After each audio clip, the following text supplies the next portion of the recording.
Hello everyone and welcome to AusCycling's Track National Championships. We're here in Brisbane at the Meares Velodrome for 4 days of coverage, but it is 5 days of competition. We pick it up from day 2 and I'm joined by the 2007 World Points Race champion Kate Bates. Now Kate, we love a good track nats. Yeah, we sure do. And how good is this velodrome? It is hot. The conditions out on track are fast. Yesterday on day 1 we saw 3 championship records broken, 2 of the team's pursuits for the women, and of course Cornish. We'll get this right. That's okay. Yeah. All right. And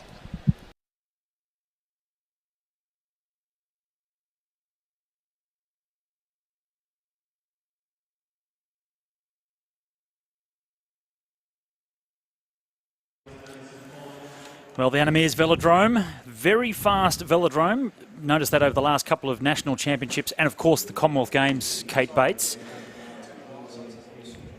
Absolutely blisteringly fast, just like the namesake. And was fairly Yes. rapid herself. Indeed, I think she probably still would be. I avoid her at all costs when I see her on Zwift because I think no more, not in retirement. It is very fast out there. We saw some incredible times yesterday and again this afternoon. We'll talk a bit more about that later with Alessia McCaig. But fair to say, Scott, that there's some pretty exciting young talent out there. There is, and we're going to see the next lot of them coming up next. Kick things off here. It's the second night of competition at the Track National Championships. 5 days in total. Yesterday they had some time trials and some pursuits, team sprints, etc. We're picking up from day 2 for the final 4 days of comp. And this is the under-19 men's Madison. And I'm a little bit biased, but I always like looking to see how the next group of Madison cyclists go as they roll off now. So a couple of teams from different states represented. So 2 teams from New South Wales, there's 2 from Queensland, 1 from South Australia, 1 also from Tasmania, and 2 from Victoria. So fairly open field. And a couple of these riders, in particular, one of the South Australian team number 5, were in the team pursuit that won the gold medal on the first night of competition. So a couple of gold medalists out there already riding for South Australia, trying to chase another. Well, they've had a little bit of a warm-up, haven't they? So it's good for everybody. I like how you call it a warm-up. It's a team pursuit and it's really hard. They're probably very tired from it. Yeah, this is very true. Compared to what they may experience out there tonight, dare I say they'd be wishing it was a few kilometres shorter. This is going to be a tough race, Scott, because when there's only 8 teams, it looks like they've had a bit of a false start. They have. Perhaps a mechanical has happened. I've just noticed what's happened is the commissaire was pointing to one of the Queenslanders, just to come past the start-finish line, down on the apron on the blue band, and pointing to the back straight. So it might have been that one of the Queensland riders was not in the correct starting position. So one rider from each team on the start-finish line, the other rider from that team in the back straight to line up. And he may not have been in the right position at the start. So a bit of a technicality. A few nerves from the young riders. You can notice as they're lining up here, some of the riders will have red numbers and some of them will have black numbers. That is how we tell the difference between those pairs. So that first team at the front there, New South Wales, that's Andre Dubier, and he's wearing number 1. As is his partner Darren Perry, who is in the back straight. But we will be able to tell the difference between the black and red, because a lot of the riders, Scott, especially the young riders, they look pretty similar on bikes. They do. They all look very fast these days when I see them going around on the track. But very well trained, the next generation. They've got a much better education in terms of their bodies and the training and performance and power outputs and nutrition. It's quite exciting actually, and interesting when you talk to the younger riders now. It's a different conversation than when I was that age and in the sport. Well, fair to say, if any of these riders get to ride an Olympic, Scott, and come away with a gold medal, they will be very happy campers. So I'm pretty sure that any advice you give them will certainly be taken in. It's good to have the Madison back at the Olympics, in fact. It is, absolutely is. Australia's in a good position for that one too. We are. And now, for the second time, we're underway for the Under-19 men's Madison to kick off the second night of competition here at the Meares Velodrome in Brisbane. And also with the Madison coming back into the Olympics, it'll put a lot more emphasis on these young riders, making sure they get the talent, the skills to be able to compete at this level. But it's also the first time ever for the women in the Madison Olympics. I'm looking forward to that as well. And Australia's in a good position for that as well. We are. And I think one of the reasons for that is that a lot of the girls grew up racing at carnivals in Australia, and the Madison is something that for the women has often been available at carnival level. And so a lot of them actually already have the pre-existing skills. So I feel like in some ways they've had a bit of an advantage out on track compared to some of the other nations who are still very much in a development stage. Well, the South Australians, team number 5, were just coming through, dropped up, went to the back of the track there, the back of the lead group. That was Leo Zimmerman from South Australia. He and his teammate in this race, Zach Marriage, picked up a gold medal in the team pursuit. So most of these riders were in their team pursuits yesterday, so a couple of rounds of racing to get them going before coming into this one. Only the 8 teams, though. New South Wales with 2, Queensland with 2, South Australia the 1, Tasmania the 1, and 2 from Victoria. The Tasmanians, though, it will be interesting to watch them because they are coached by Matthew Gilmore, silver medalist at the Olympic Games in the Madison in 2000, and also a former Madison world champion. Brett Aitken, my partner from the Sydney Olympic Games and a gold medalist, he's looking after the South Australians and coaching them. So I take note of those riders and see if they've been, trained and coached and got the skills from some of my old teammates and friends to see if they've been well trained in the discipline, the art of the Madison. And Coaching wars, you think? Perhaps. I feel like you need to pick up a team, Scott. It would only be fair. I actually was roped in to have a chat to one of the teams before the start. I won't tell you which team it was. Unless they win. If they win, I'll absolutely tell you. You'll take the credit.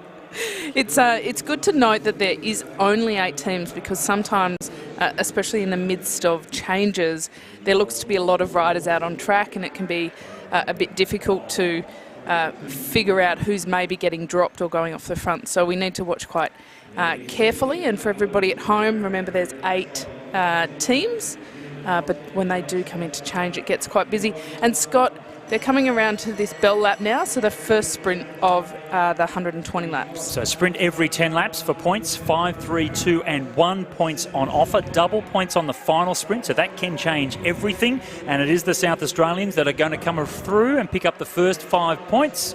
So a good ride from them. That was all about tactics, getting set for the sprint at the right time. And you can see the gaps immediately opening up. And this is the danger in these races. They go so fast in the sprints. It only takes 1 or 2 dodgy changes after a sprint, and then the gaps really do open up.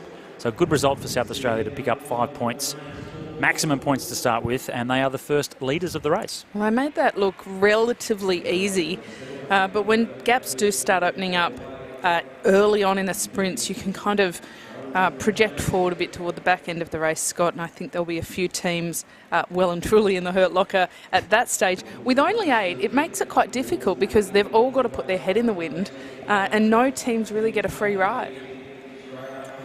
Yeah, it's a different type of race, isn't it, with the smaller field, that's for sure. They come around 107 laps to go now, so 1 sprint down, sprint every 10 laps. If you gain a lap on the field, the old rule was that you're a lap ahead and leading the race. Nowadays, it's 20 points added to the total. And you're even Stevens on terms of distance and laps, but you gain 20 points. If you lose a lap on the field, then you lose 20 points. So that's how that works. A couple of little close moments, though, in the tight bunch. Only 8 teams, but still, when they all do come together, 16 on the track, trying to reach out and grab each other's hands for a change. So it does get a little bit tight sometimes. Coming around to get 105 laps to go now, and it's a moment of pause after the first sprint. Cobwebs have been blown out. Now they're getting ready to try and set themselves up for the next sprint. And that's the other rule change too, Kate, because it was in my day at the World Championships level, sprint every 20 laps. Now it's sprint every 10, so twice as many sprints. It's just a lot nasty. more action. It is. They've changed rules with the Madison and the points racing over the last years. It's almost like they didn't think it was perfect, so they mixed it up a little bit, and then they realised actually it was pretty good to start with. So it does look a little bit different in terms of the sprinting, and like you mentioned, There's now twice as many. Sprinting every 10 laps is pretty hectic. You cannot afford to have a bad meter out there, let alone a bad lap, because if you drop too far back, even in a pack of 8, it's very, very difficult to come through for points. The thing is, they're travelling at such high speed, so it's not a case of, because it's easy to say this when you watch, Scott, they're sitting on, why don't they just duck around the outside and pip them for the points? But they're coming around for another bell lap, and as we can see, they are going full tilt. Well, looking for 2 for 2. It's South Australia on the front again. They're not going to get it this time, though, as they go down the back straight. It's Victoria 2, so the second team from Victoria, Alex Jones and Taryn Cook. They come through and pick up the 5 points. So Victoria 5, South Australia 3. So that means equal points now, because it was Victoria 2 that was second in the first sprint behind South Australia. So 8 points each for Vic 2 and South Australia now. So very tight after the 2 sprints. South Australia did a good job to put themselves back in position to go for the sprint, but just the Victorians a little bit quicker at that time. It takes a bit of tenacity and a lot of patience to start in a position where you're not going for those early sprint points. But Scott, it would be fair to say that there's some a pretty diverse range of tactics that teams can take. One of them we are seeing very strongly from that SA pairing and also the Vics, which is to go out, get points early and kind of hang on. But you'll have the exact opposite for some teams who are sitting in and biding their time and waiting. And they will become very dangerous toward the back end of that race. And the South Australians, well, they know that too. So there's a few mind games going on as well.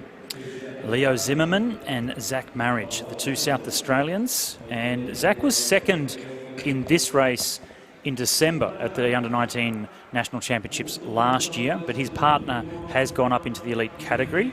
So the highest ranked, and the winners did also. They've also gone up into the elites. So the highest ranked from the December National Championships in the Under-19s Madison is Zach Marriage, and he's equal in first place at the moment on 8 points with Victoria number 2. It's quite unusual to have 2 national championships in such a close a time frame. Of course, that is due to the rubbish of COVID. And quite frankly, Scott, I'm pretty happy that we're all here. It looks pretty relaxed. I think from the images, for anybody internationally who's tuning in, they might be a little bit jealous to watch all this go on in the infield with people wandering quite freely. But it has been quite a strange period, and the effect for the under-19s of having a completely different set of teams a few months later is certainly quite marked. COVID protocols have been put in place here. Having to come in through, I was a bit confused, had to come in through a different entrance than we normally do. There's so many events that we've had here at these championships in the past. 92 laps to go. They're getting themselves ready now to come around for the next sprint. Another 5 points up on offer for the winners as they come down the back straight. And it's all about making position now, because they will get the bell when they come around the next time. And it's the Queensland team trying to get up towards the South Australians. The Victorians also dashing to make sure that they get the change. Queensland trying to come over the top of South Australia. Victoria in second position now as they come around the outside as well. So the South Australians squeezed out and down the back into fourth position, desperate to make the change out in front. It's Queensland that comes through to pick up the 5 points ahead of the Victorian number 2 team. So that will put the team in second place on the track, as you see in the blue colours. They'll go into the overall lead. They'll go up onto 11 points and now start to get just a little bit of a buffer. But Queensland 1 picked up that sprint for 5 points. Vic 2 in second. Vic 1 in the orange colours. You can see them making the change down the back straight. They were third across the line. So the Victorian team on the front now, that is Alex Jones and Taryn Cook. Doing very, very well so far. Cook was second in the under-19 scratch race on the first day of competition. Shows some good speed and tactically good if you're going to be in the medals when you get to the end of a scratch race at the national championships. You have to be good to be in good position. You certainly do. Being in good position is more than half of the battle, I would say, because sometimes you really can hang on, and then the others really have to overcome your speed rather than you having to try and overcome others. So positioning is a very big thing. A lot of that comes with experience. Sometimes in the under-19s, the results end up looking a bit different to what we expect, because we have to remember they're still learning. They're really learning the craft. And I think when you are on that trajectory of learning, you have good days, you have bad days. Sometimes that's physical. Sometimes it's just in the tactics and the way they do that. But usually, Scott, they would have a coach standing on the side of the track providing instructions, but we don't have that now. I think that's likely COVID related because the only people allowed on the apron at all are the commissaires, and of course, and the athletes. That's to protect them. So even those little things, I think for the under-19s, they often rely on that familiar face to look in, and even a nod or a thumbs up or something like that. So they're flying solo a little bit. That will help some and accelerate their learning. But for others, maybe a little bit nervous.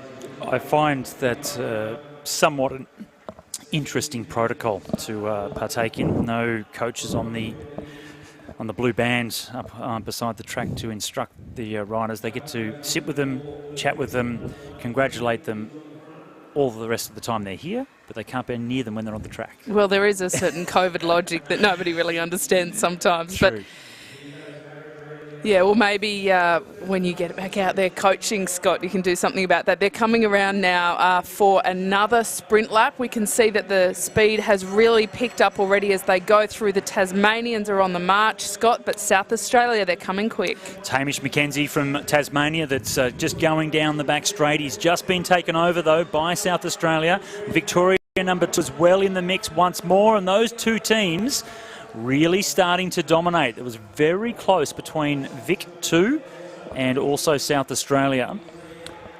So that's Zimmerman and Jones.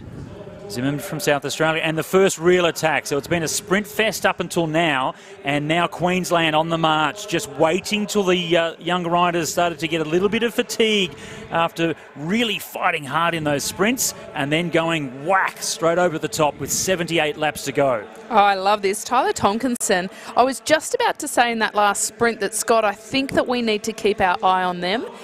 Their sprint win earlier was very impressive and very controlled. This is a pretty strong move.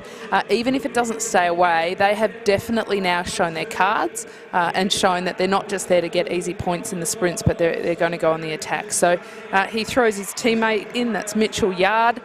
And they look to have been absorbed back into the pack there. But look at how fast they're moving now, Scott. The time for recovery or easy points, it's gone. Well, it took a while to get to Yard. So that attack come from Tomkinson was straight off a change. That's when you get your maximum speed, maximum acceleration. And he just went for it. 2.5 laps later, he finally got to Mitchell Yard. And they almost got to him, and you can see now it is a real scramble. The gaps are opening behind, and now we go Tomkinson back in again. Let's see if he can just open this up. He was the man that went on the attack that started all of this, and it looks like he just may have eased up a little bit, and that's allowed South Australia and Zimmerman to just come back onto the back wheel. Now, that's all together, but the damage has been done. Two teams, one from Victoria in the orange colours, are at the top on the top of the screen there going down, and also one of the teams from New South Wales have gone out the back.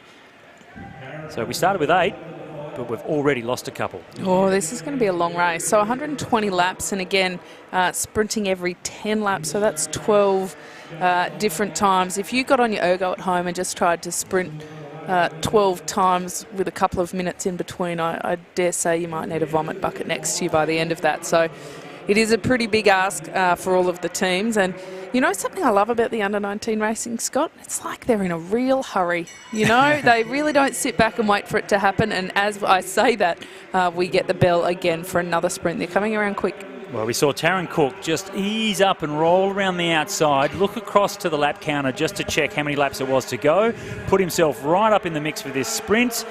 And usually a change made so late in a sprint lap like that would have seen them being passed by a team behind. So that was an interesting sprint there. Riders are starting to get very tired, even we're only at 69 laps to go. The Victorians did enough.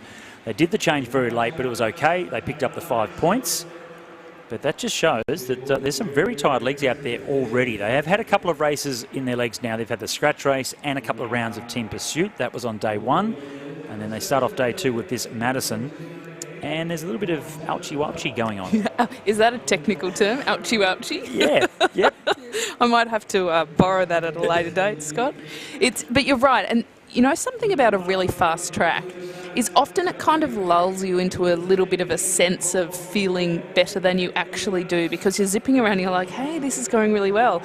But it bites really badly when it bites you, and we do know that the boards are quick based on the records that we saw fall yesterday, those championship records. And so I think, you know, a little bit of enthusiasm and some fast boards in the under-19s are certainly making sure nobody finishes with anything left in the tank. James Panizza from Queensland swings up. Now, the light blue colours of New South Wales, as we pan back, you'll see them there they are, number one. That's New South Wales number one. They have lost the lap, so they'll go 20 points down in the classification. But the team that was with them was Victoria number one, and that's in the orange colours. They've ridden themselves back into contention, so they haven't lost 20 points for losing a lap. So that puts them back to where they were. That was a good gutsy ride to get back into this race. There did need to be a little bit of an equaliser. They did need to back off that accelerator a bit, because even the teams that were pushing the pace were quite clearly getting to the end of their capability to hold that pace. But that on-off effect, I mean, we always refer to it as a rubber band that will eventually snap. And so while that team may have made their way back on, when that pace really lifts up again, it may be another real pressure point for them.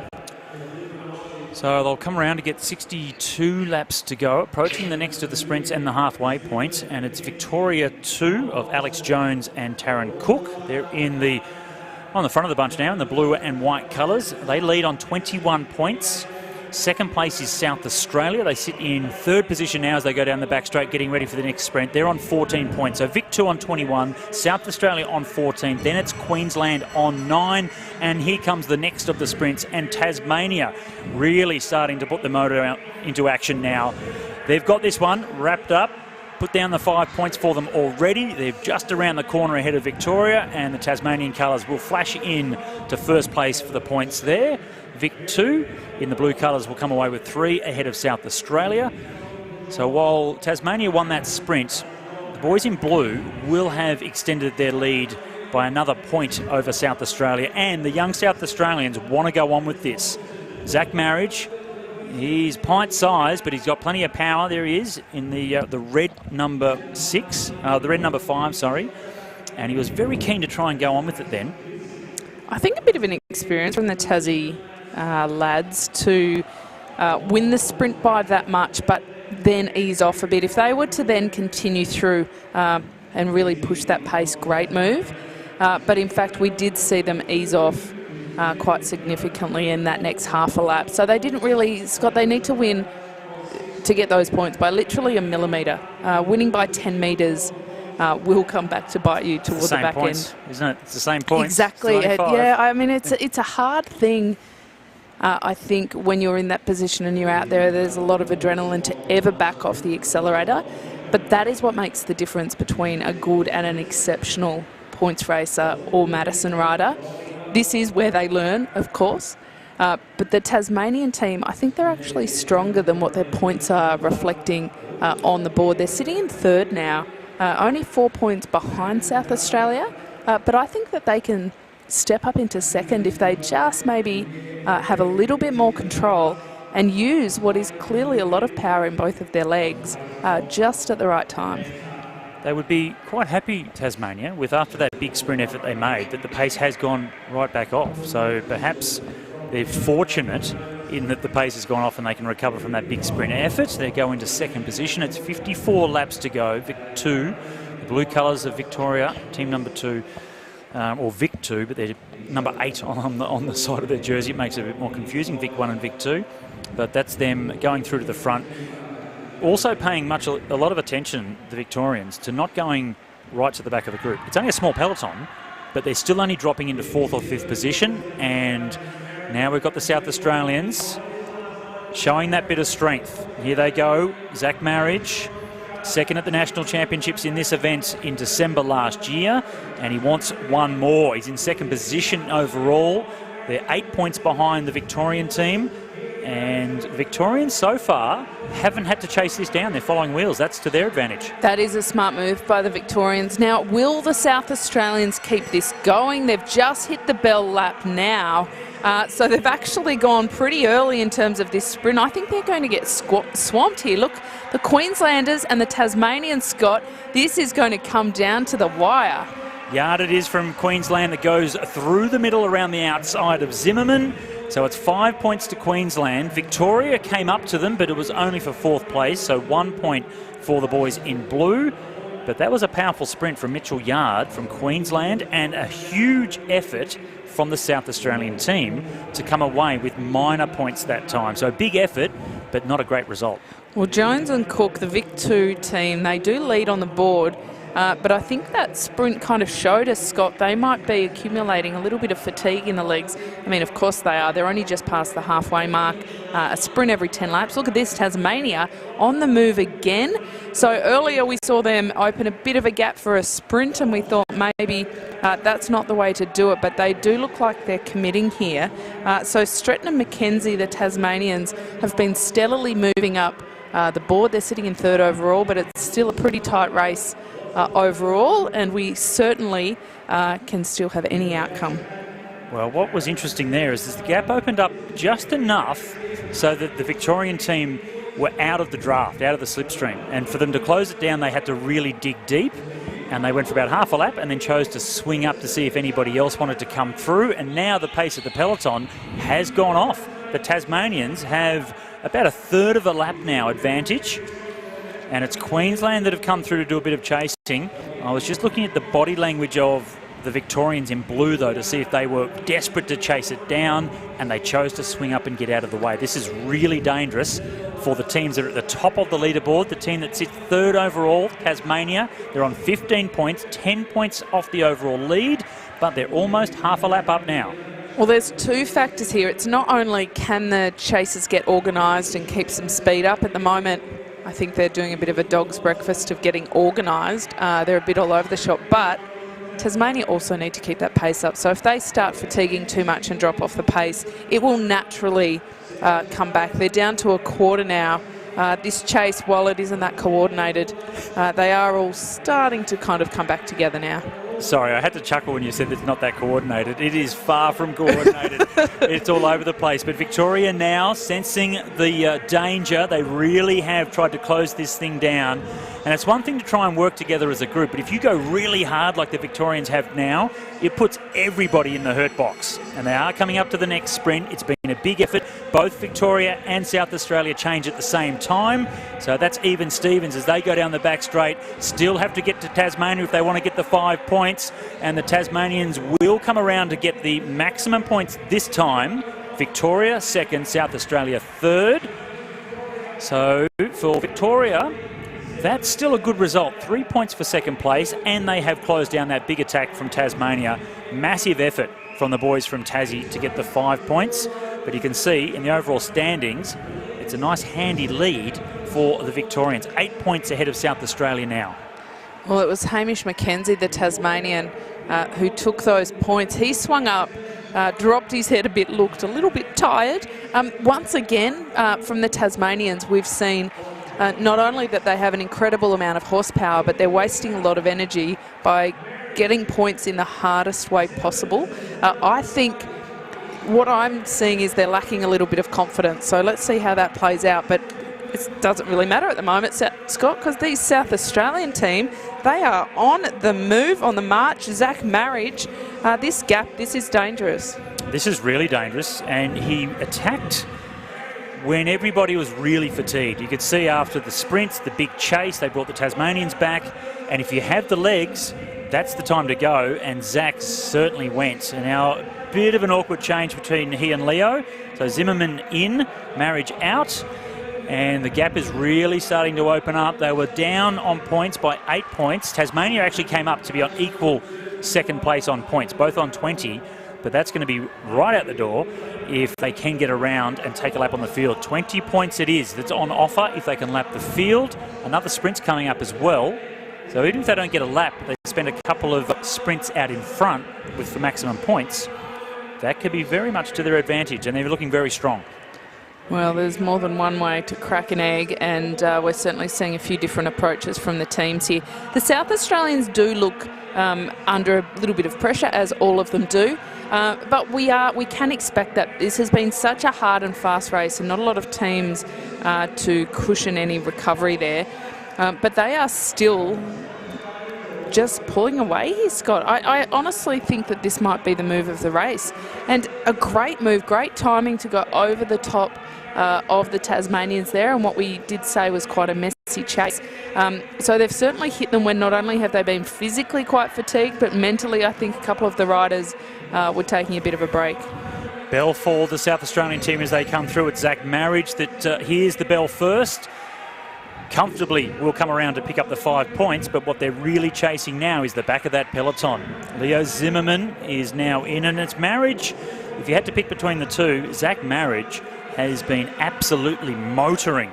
Zimmerman now, you can look across the track. They pick up the 5 points as they came through. Still the race for second, third and fourth. Tasmania will get the 3 points ahead of Victoria, so 2 points for them. It might have been Queensland just popping around the outside to pick up the 1 point. That won't matter if South Australia gain a lap on the field. They are absolutely flying, still sitting in around half a lap. And we have to wait and see over the next couple of laps what happens after that sprint. A little bit more pressure on back in the main field. But here comes that little guy, Zach Meares. He's back into the race on the other side of these four. And he's been the man doing the damage out in front for South Australia. Tasmania swing up, Victoria come through. A drop of the head as well from the Victorians.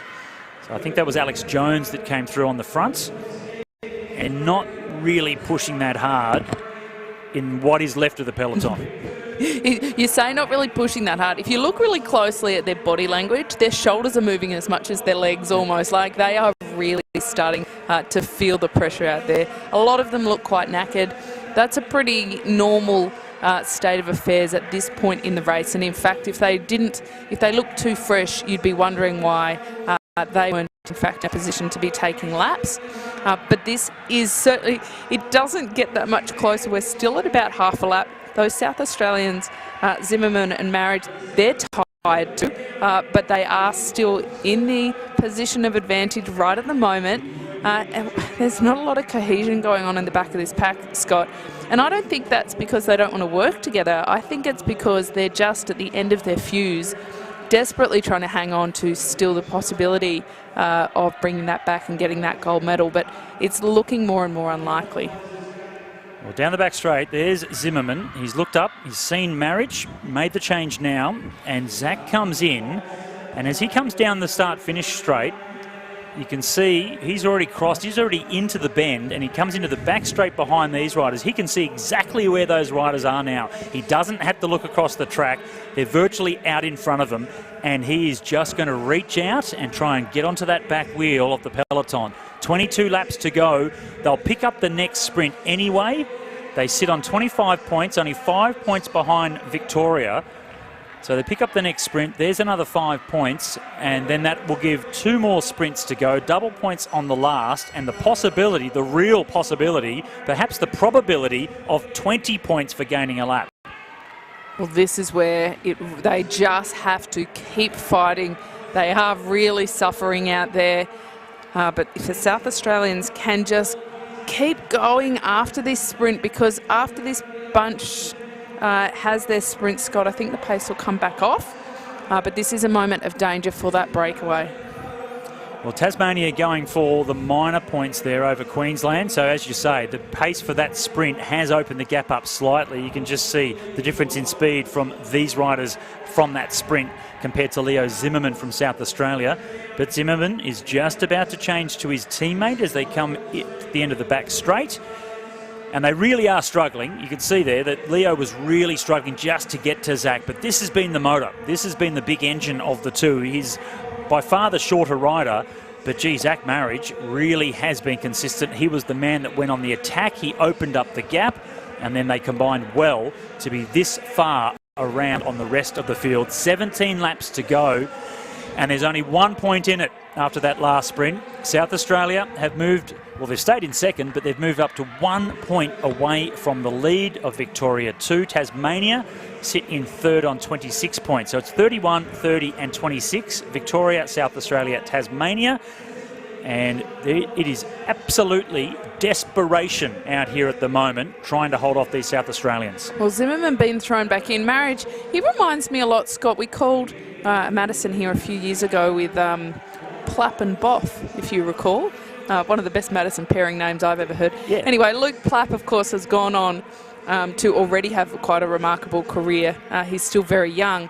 And Marriage reminds me a little bit of Luke Plapp in his riding style and the way that he's attacking this race. I love the talent that we get to see amongst these under-19 riders. There is some talent out there tonight as well. It's strewn all over the track, and we're focusing on what remains of the peloton. As you see coming down here, it's Taryn Cook, silver medalist from the scratch race, but when you pan back just there, coming into shot, that's the South Australian pairing. That's Zach Marriage, and they are in the same straight. He's just trying to get up to the back wheel of the Tasmanian team. Queenslanders have gone off the front, desperately trying to get away from the rest. But coming up from behind, it's the South Australians. 12 laps to go, and South Australia will be determined. 1 lap gained, 20 points added to their tally, and they will be clearly way out in front on points as we come down with 11 laps to go. Another sprint on the cards. Queensland look like they'll ride around to pick it up. No, Tasmania, as I say it, straight over the top.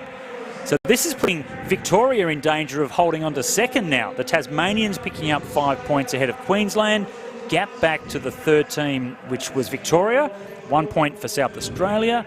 And it has been confirmed. South Australians have gone on to 50 points. They have blown the race to pieces. And with 1 sprint to go, even though it's double points, the gap is too big. They will come away the winners. Well, they took the win on that first sprint and kind of went out there and showed their intention, and they've certainly continued on with that class. They do just need to hang on here. They are toward the back there. We can see they just did the change at the back of the pack there. Zimmerman's certainly suffering just that little bit more, but they are a very well-balanced team, and they do seem to be quite seamless in their changes, even though it is tough. But Zimmerman, he's just got to hang on here and just jump back on the back. The Tasmanian team, Scott, they're impressive. I honestly think that with a few little tweaks, they could take another big step up, because what is very clear from the way that they've ridden tonight is there's a lot of horsepower in those 4 legs, and we'll just see how they continue to develop. But for tonight, they've still got a sprint left. And they are only on 2 points. They are only 2 points behind Vic 2. So, in fact, whoever crosses the line in front of the other, if they are both in the points, will be the one who takes that silver medal. So the race is very much still on. And for the South Australians, Scott, they've got to stay safe, and they've just got to survive. From here, shouldn't be a problem. 5 laps to go, or 4.5 as they come down the back straight. And with double points up for grabs, 10, 6, 4 and 2. You're right, Kate. It doesn't matter where they finish. If Tasmania finish in front of Victoria, whether it's first and second or third and fourth, it doesn't matter. They will come out the silver medalists behind South Australia. Isn't that fun? We're going to get a bit of cat and mouse coming into the last couple of laps. It's happening already. There you go. We just saw the Tasmanian team actually swing up from second wheel to almost a little bit stalk the Victorian team. Look at them playing up at the back here. He's looking for a little bit of guidance from the commissaire on the infield, it looks like, from the Victorian team. Now, I'll tell you what he was doing. He was signalling to his teammate on the other side of the track to keep rolling around to make sure he comes in at the right time for this last sprint. They come around to get 2 laps to go, and the Tasmanians are absolutely flying. They are going for this one. It's Hamish McKenzie that's hit out early. Victoria have gone out and chased as well. Lap and a half to go now, and Victoria have made the change. Tasmania are about to do the same. This is the race for the silver medal between these 2 teams, and it's Cook that's gone across the bell. 1 lap to go. There's 10 points on offer. This is the race for the silver medal. Tasmania versus Victoria. Victoria holding it, but here comes Tasmania. Tasmania up around the outside. It's going to be close. Oh, But I think it he was on got top. it. I think Stretton got it. The young Tasmania, Stretton and McKenzie. I think they're kind of my spiritual favourites out there on the track because I just love that the way they've thrown it all out there. That was close though, wasn't it? And the Victorians, kudos, because it was very well timed change.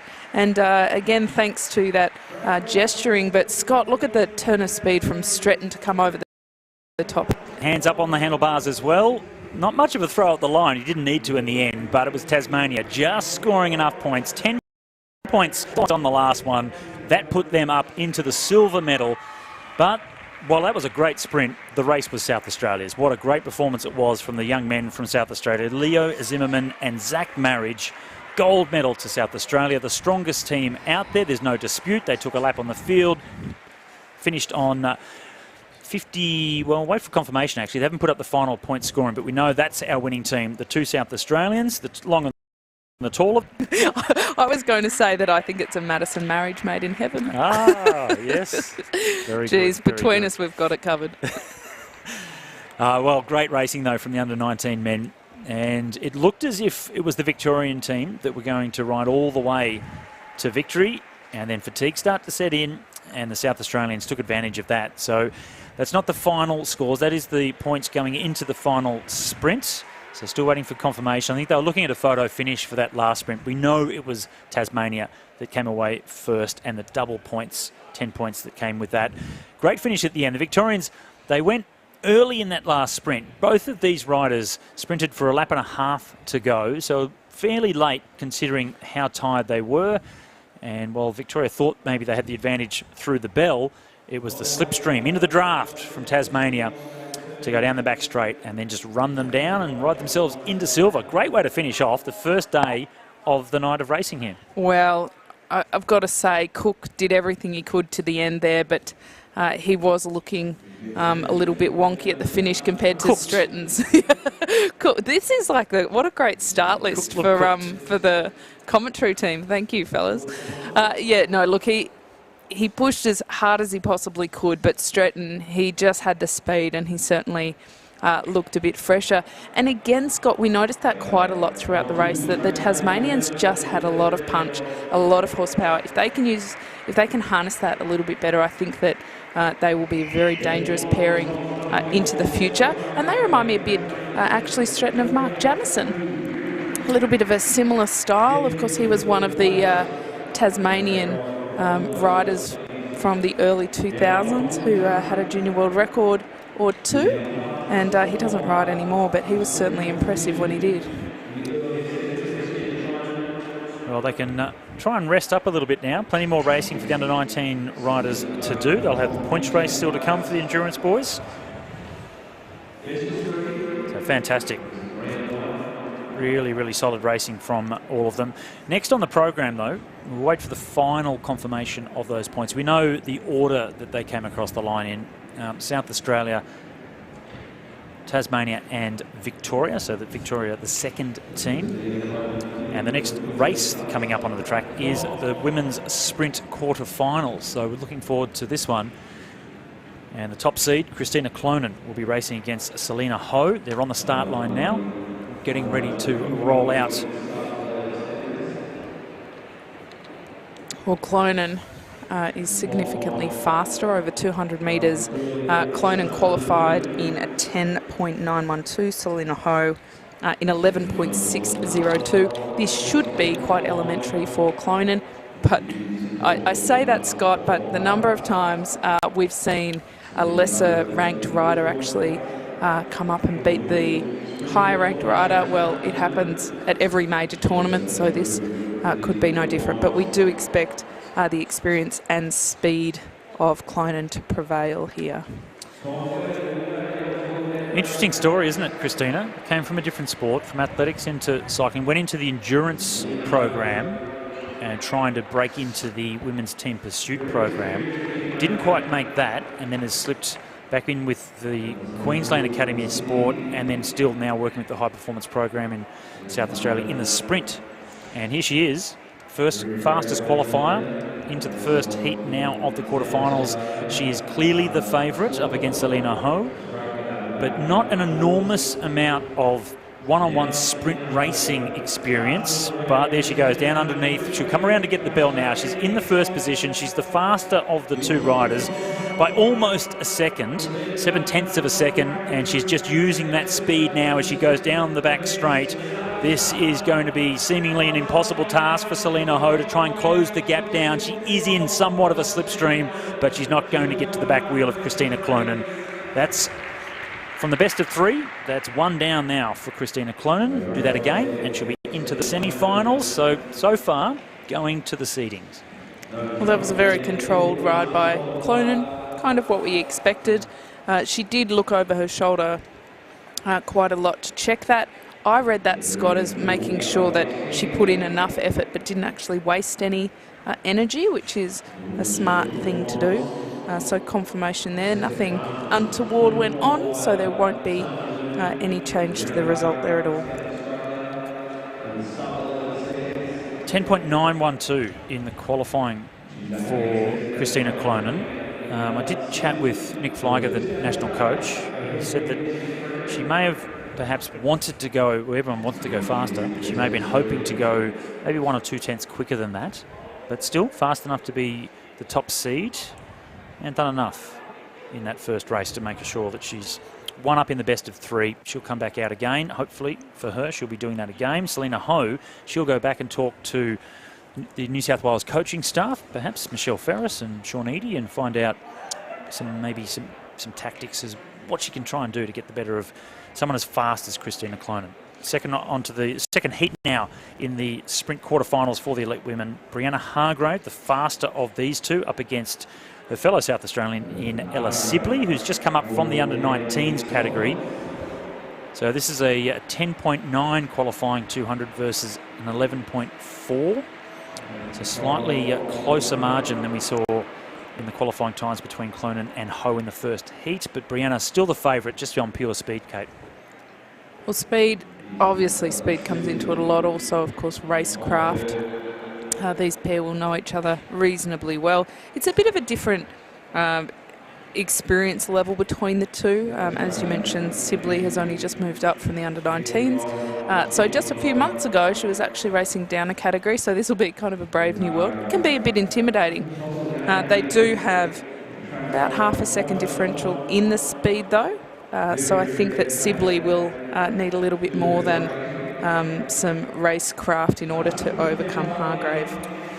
So Brianna Hargrave it is that leads the way, looking over the shoulder, out of the saddle now, just making sure that she doesn't get surprised from behind. 1 lap to go. Hargrave's in control. The youngster, Sibley, down the back straight, comes up onto the back wheel of Hargrave's. Not just the back wheel, but up to the front wheel as well, fighting to try and get round the outside. And this is going to be a scramble for Hargraves to fight her way back through on the inside. She did it, but that was a scary moment for Brianna. Well, it just goes to show you really can't afford to take it for granted and expect that you do have that speed. So this was a very tight race in the end. I'm glad that Hargrave didn't look over her shoulder too much or wipe any speed off wondering, because we did see that with Klonen and Ho, that Klonen was in a position where she could control the effort a lot more. We need to remember what's happening here, because in the rounds toward the end of the night, bearing in mind it's a very heavy sprint program for them.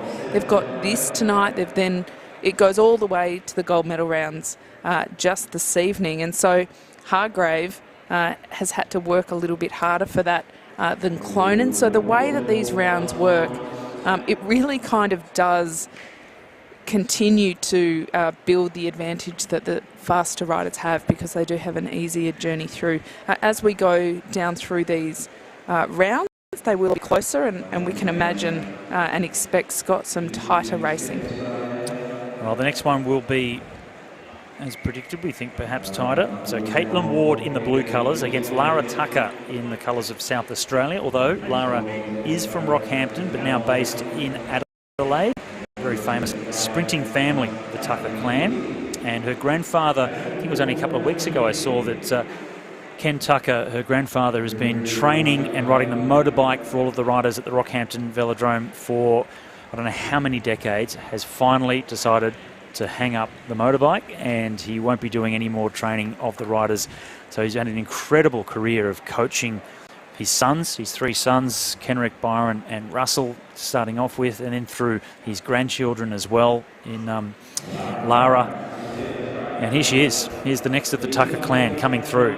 So Lara Tucker, the slower of these two, 11.35 in qualifying. Caitlin Ward was faster, 11.01. But Caitlin has been coming back from multiple injuries, still not fully fit, certainly more experienced than Tucker. And it's Tucker at the front for South Australia. Caitlin Ward in second position in the blue colours. Tactics are good from Tucker so far, but more speed from Ward as she goes down the back straight and clearly, easily around the outside. Doesn't even have to squeeze Tucker as she goes over the top. That's a win for Ward. And Lara Tucker will have to come back, try again. Fabulous ride from Caitlin Ward there, and a very clean ride. As you mentioned, Scott, she didn't feel the need to come over the top and squeeze down at all or impinge the sprinting line of Lara Tucker. We like to see that. Often it can get a little bit more argy-bargy than that. Speak for yourself. I would have chopped her in half. She's very, very polite, Caitlin Ward, up around the outside. She knew she had the speed. She didn't need to employ those tactics. I certainly would have, because I wouldn't have had the speed. I would have been desperate to try and get past. It is. I mean, I think what we need to remember, especially when we're watching Caitlin Ward, is she's coming back from injuries. Injuries are tough to come back from. I'm not just talking about the physical rehab, Scott. I'm talking about the knock to your confidence, the worry, the mental anguish that happens when not only you're in the training ground, but when you do finally go out on track. And these athletes need so much confidence. I mean, we've seen, how many times have we seen the way Anna Meares used to look at Victoria Pendleton? It's terrifying, frankly. And so they do really need to be on their game. Speaking of which, Carly McCulloch is up, Scott. She's racing Felice Beitzel. And I think that Carly is certainly the more experienced rider here. We do definitely expect her to take the win. Fourth fastest in qualifying, 11.149. Now, Carly's had, like Caitlin, but in the last 12 months, Carly's had a lot of turmoil. She had a back injury after the World Championships in Berlin. Then COVID hit, so trying to come back from an injury, then COVID. So it's been quite a roller coaster the last 12 months for her, and that's kind of indicated in her fourth fastest in qualifying with an 11.1. It wasn't super quick by her standards, so this could be tight. This is the closest, obviously, of the races we've had so far in terms of outright speed. 11.1 for Carly and 11.3 for Felice Beitzel. So this is going to be very interesting. Carly is very experienced. She'll be wanting to use her tactics. Let's see if she's got the speed as well. Ooh, a little bit of walking going on there. We could see her, Carly, coming almost to a complete stop, trying to force Beitzel to move. But interestingly, even though she had her in that position where she could have stalled her and forced her to the front, Carly continued to the front anyway. So I think that's just a bit of a play tactic to kind of establish her mental dominance, if nothing else. We were talking about that as they were on the line. And McCulloch certainly has the goods to be able to play a bit of a mental game, if nothing else. Beitzel it is. They come around to get the bell this time. Very experienced, former world champion in different disciplines, Carly McCulloch. She's in second position. She'll be coming from behind, slightly faster in qualifying. The gap is opening up, though. This is a little bit dangerous for McCulloch. Beitzel out of the saddle, up to maximum speed, and the gap is still there. She's going to have to do something special if she's going to come from that far behind McCulloch. She's not going to be able to do it. And Beitzel goes one up in the best of three. This is the women's sprint quarterfinals, the fourth of our heats, and that's an upset. Carly McCulloch going down in the first of these three races potentially to Felice Beitzel. What did she do wrong, Kate? Well, to be honest, I hope I didn't put the hex on her. I think realistically, Carly is not at any place in her training phase where she's quite ready for this intensity of racing. She does have the experience, she does have the racecraft, and I think we saw that play out with a little bit of stalling early on, and certainly she had the advantage there in terms of forcing Beitzel's place on the track. But what she doesn't quite have yet is that fine-tuned speed. What we do know, having seen her in that rainbow jersey on multiple occasions, is that she will get there. Carly McCulloch is certainly more than capable, but she's just not there this week, Scott. It doesn't surprise me that much. I don't think she'll be shocked, and to be honest, I don't think she'll be too disappointed either. What's important is that she goes out there, she goes through the motions of it all, and she continues her preparation for Tokyo. Well, they'll come back to do the second round of their quarterfinal sprints, the best of 3, and Carly will be trying to work out some experience to go into the suitcase of experience and find out what's at the bottom. It's a very big suitcase. That's excess luggage at this point. It is. And the next on the track now is the under-19 women's keirin. This is round 1. There are 2 races. Top 3 will go through into the final. And from the ACT down the bottom, that's Claudia Marks. Beside her is Alessia McCaig, and she will be, we'll talk about her in just a moment. Also from Western Australia is Savannah Coupland. 2 riders from New South Wales, the first of those. Closer to the bottom of the track, that's Kalinda Robinson, who's also one of the riders to look out for in this one. Georgia Benora is beside her, number 9. And Emma Stevens, the Queenslander, at the top of the track. Plenty of home support for her. But it will be from the ACT. Going to the back of the motorbike first is Claudia Marks. So they draw for positions, and they must hold the position from the start line onto the motorbike to start with. And then they're allowed to make up positions. But it used to be that you'd really fight for position right from the start. They've taken that out of it. I don't like it. That's the way the rules are. And they've made a few changes. You're very old school, Scott. What do you think about the E-Derny? Look at that. The El Moto, it's called. El Moto. The El Moto. I did notice that on your notes, and I was wondering when it would come into relevance, and I suppose we've just found out. I was going to surprise you with that one. El Moto is the name of the electric motorcycle, and I get it, but the old Derny just sounded good. Oh, yeah, there is. Good. I mean, possibly, though, the diesel exhaust was not necessarily that good when you were behind it. It was terrible, but it smelled good and it sounded good. It's like a V8. Times have changed. V8s sound fantastic. They're better than 4s. But anyway, here we go. So the bike will come off at 3 laps to go.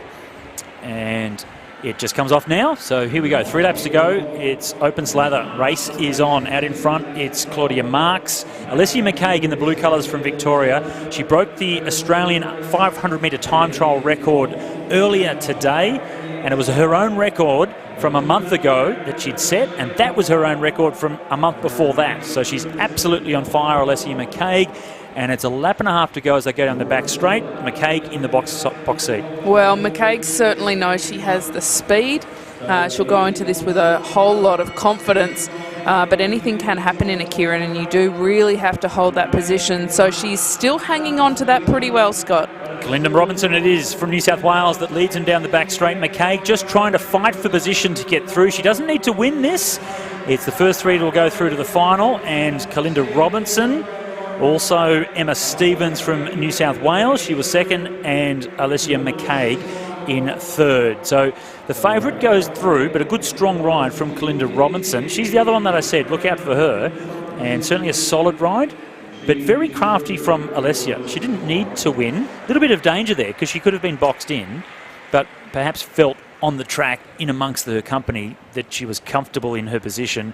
Robinson, Stevens and McCaig through to the next round. It's an interesting one to analyse, isn't it? Because you can see it like you did, which is very glass half full. You know, that she was very in control and she had a great position, didn't need to be anything other than the top 3.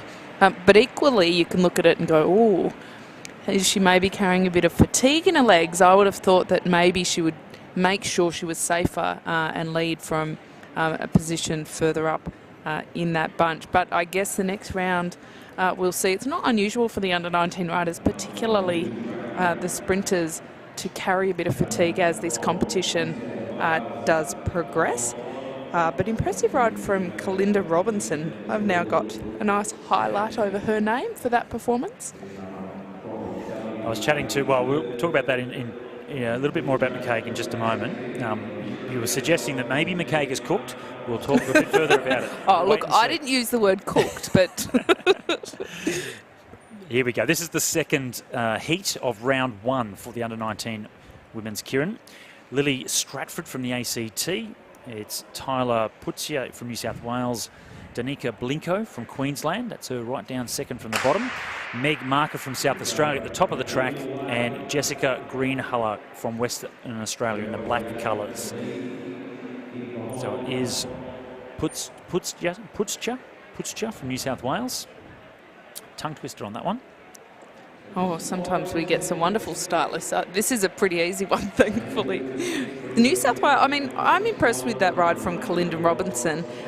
What we will see more and more is how much of the guidance from Michelle Ferris is really playing a role in the tactics and the way they're riding. And often when you have such a strong and capable coach like Ferris, you do tend to produce a lot of athletes who use quite similar tactics and really start to accelerate their learning and their skill at a slightly faster rate. I do think that's what we're going to see from the New South Wales riders, because to have someone like that with all that knowledge and experience really feeding that down, they should feel very lucky, honestly, because who is in your coaching corner certainly goes a long way.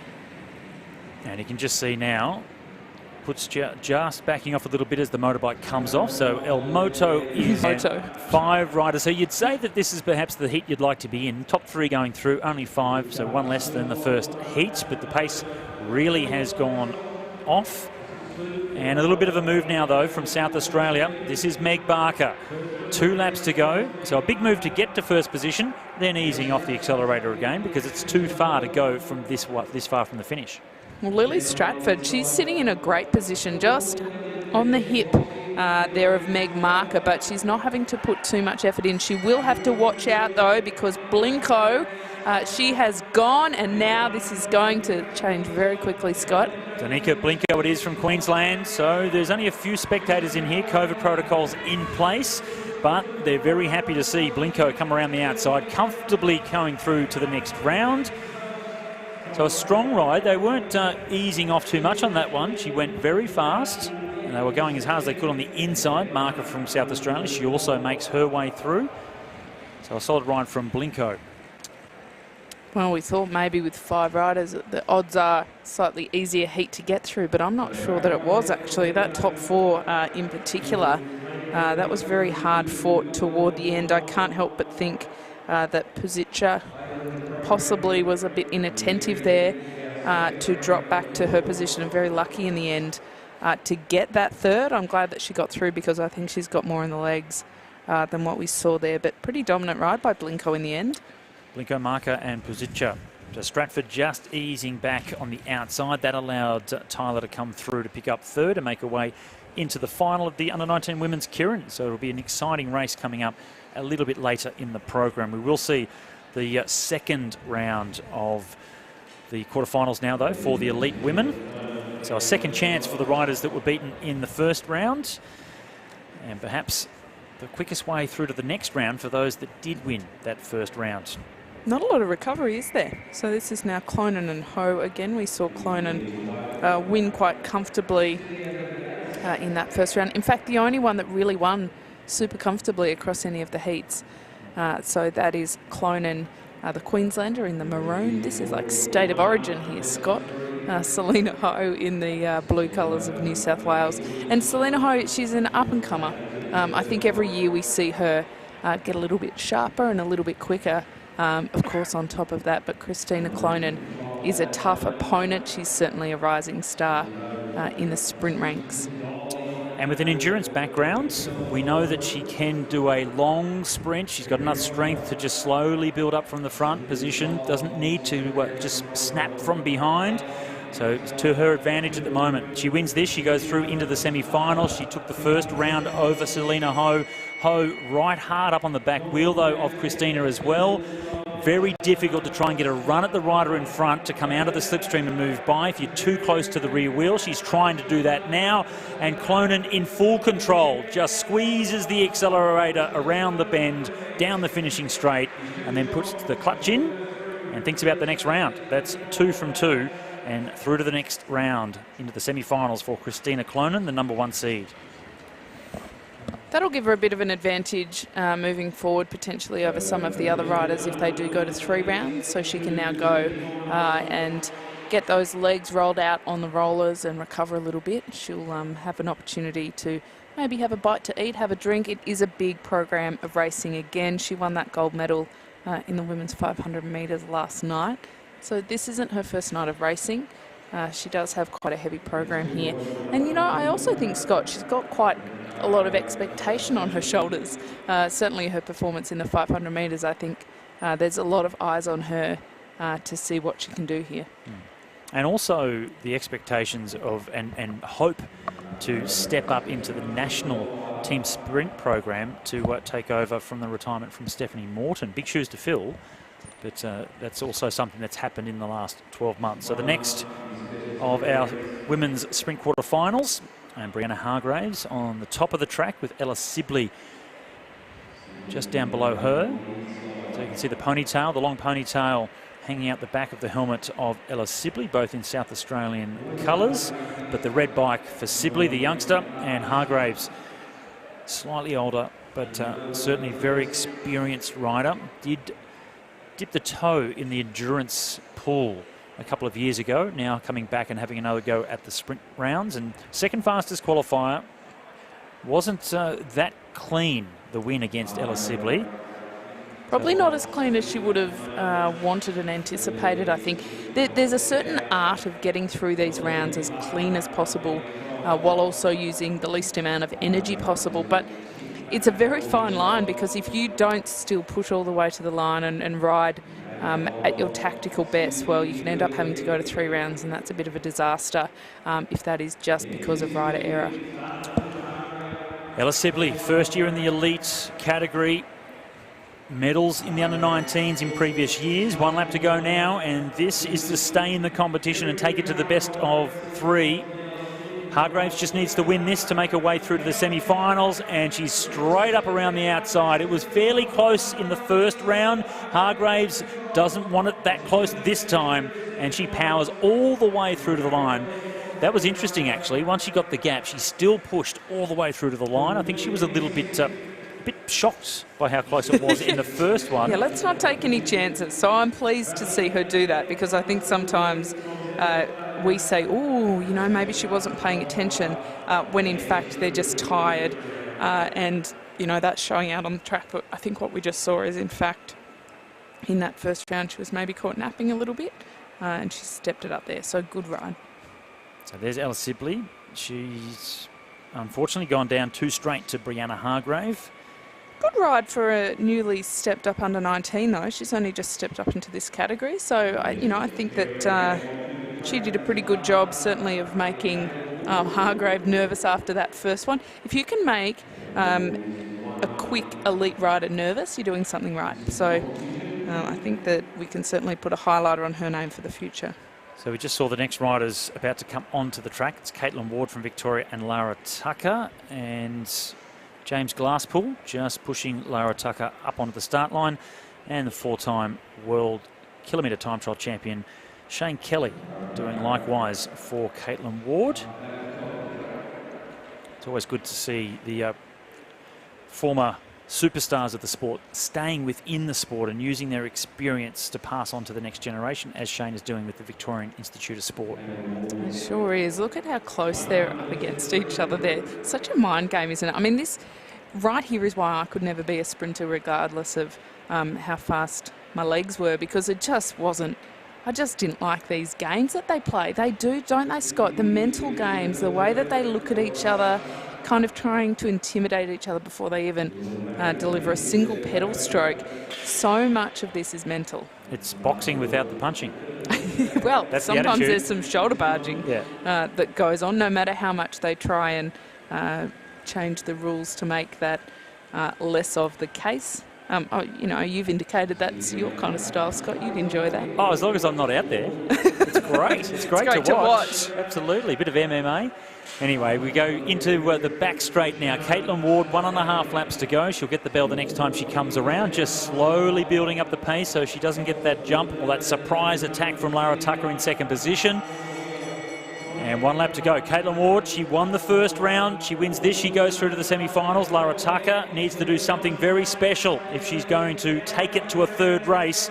And they're down the back straight, Ward up into full speed, and Tucker's coming at her now, though. Lara Tucker coming up to the back wheel of the Victorian, but she won't get across the top before the finish line. So Caitlin Ward, 2 straight for her. She goes through to the semi-finals, and second place there for Lara Tucker. Another young-ish rider that's coming through Tucker. Incredible pedigree through the family chain. But there we go, down the back straight. Just that little bit of extra speed from Caitlin Ward bouncing out of the saddle just to get on top of that gear and then hold it all the way through to the line. And she did back it off a little bit toward the end there, which is good. She's only using as much power and effort as she needs to.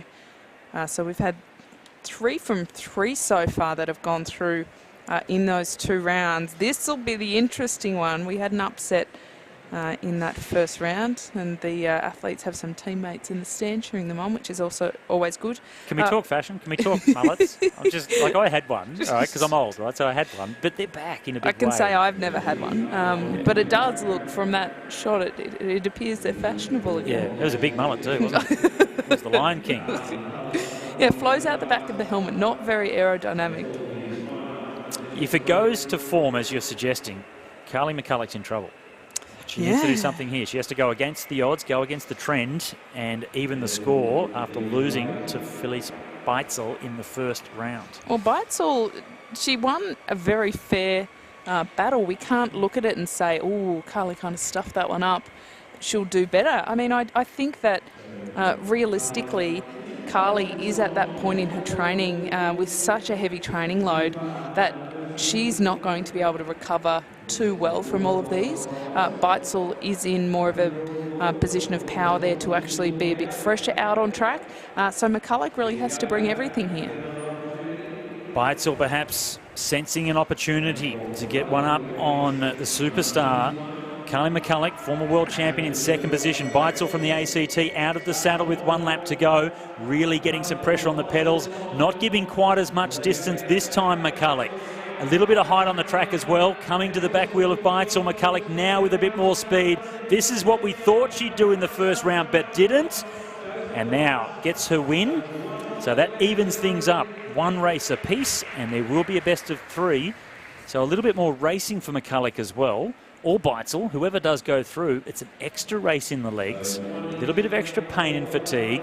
So we'll see how that plays out over the next couple of rounds as well. Almost seems a little unfair, doesn't it? But it is the way that it goes. That's why qualifying is so important. This is what we expect of Carly McCulloch.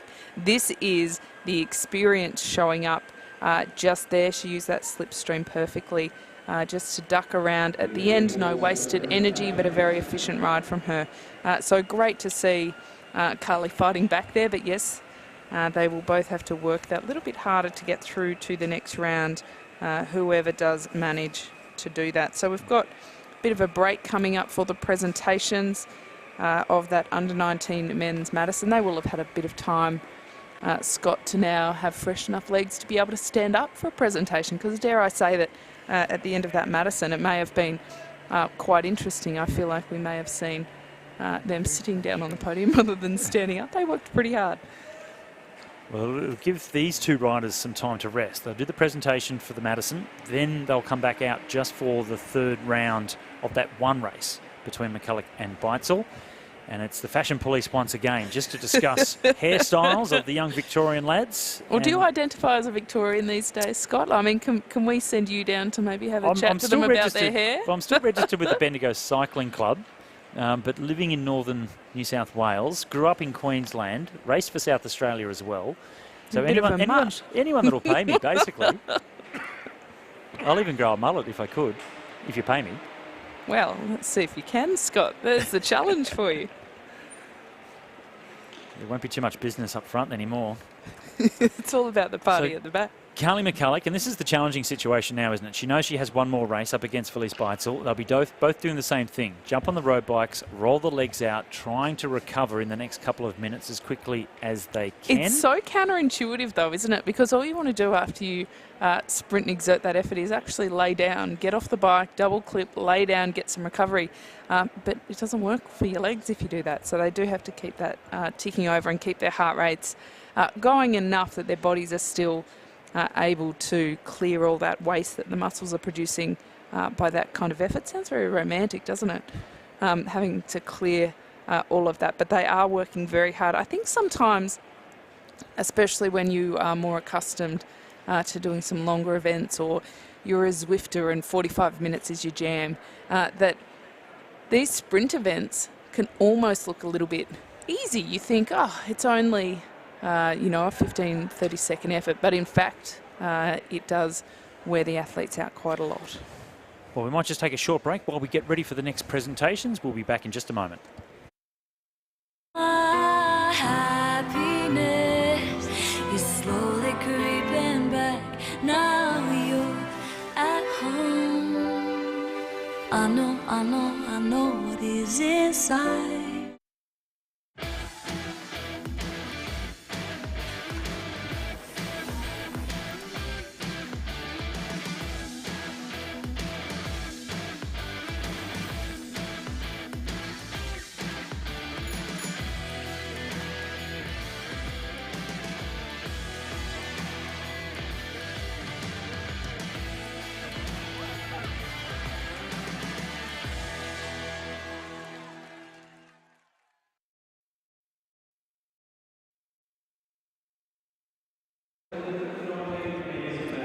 Spinning the legs out here at the Meares Velodrome. And just waiting on the presentations of the under-19 men's Madison. Riders just getting ready for the next races.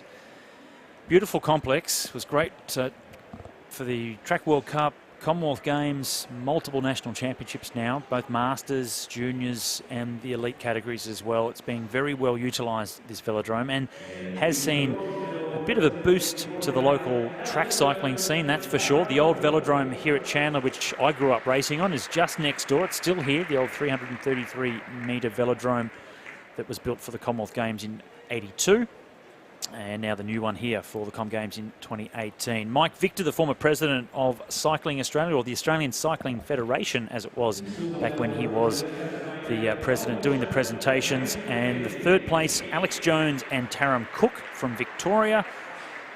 Second place, just in the last sprint, stole the silver medal from the Victorians. It was a great ride from Dalton Stretton and Hamish McKenzie from Tasmania.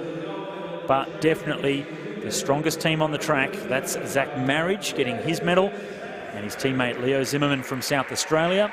A brilliant ride by those two youngsters. And I can tell you now, Kate, it was the South Australians that Brett and I spoke to before the start.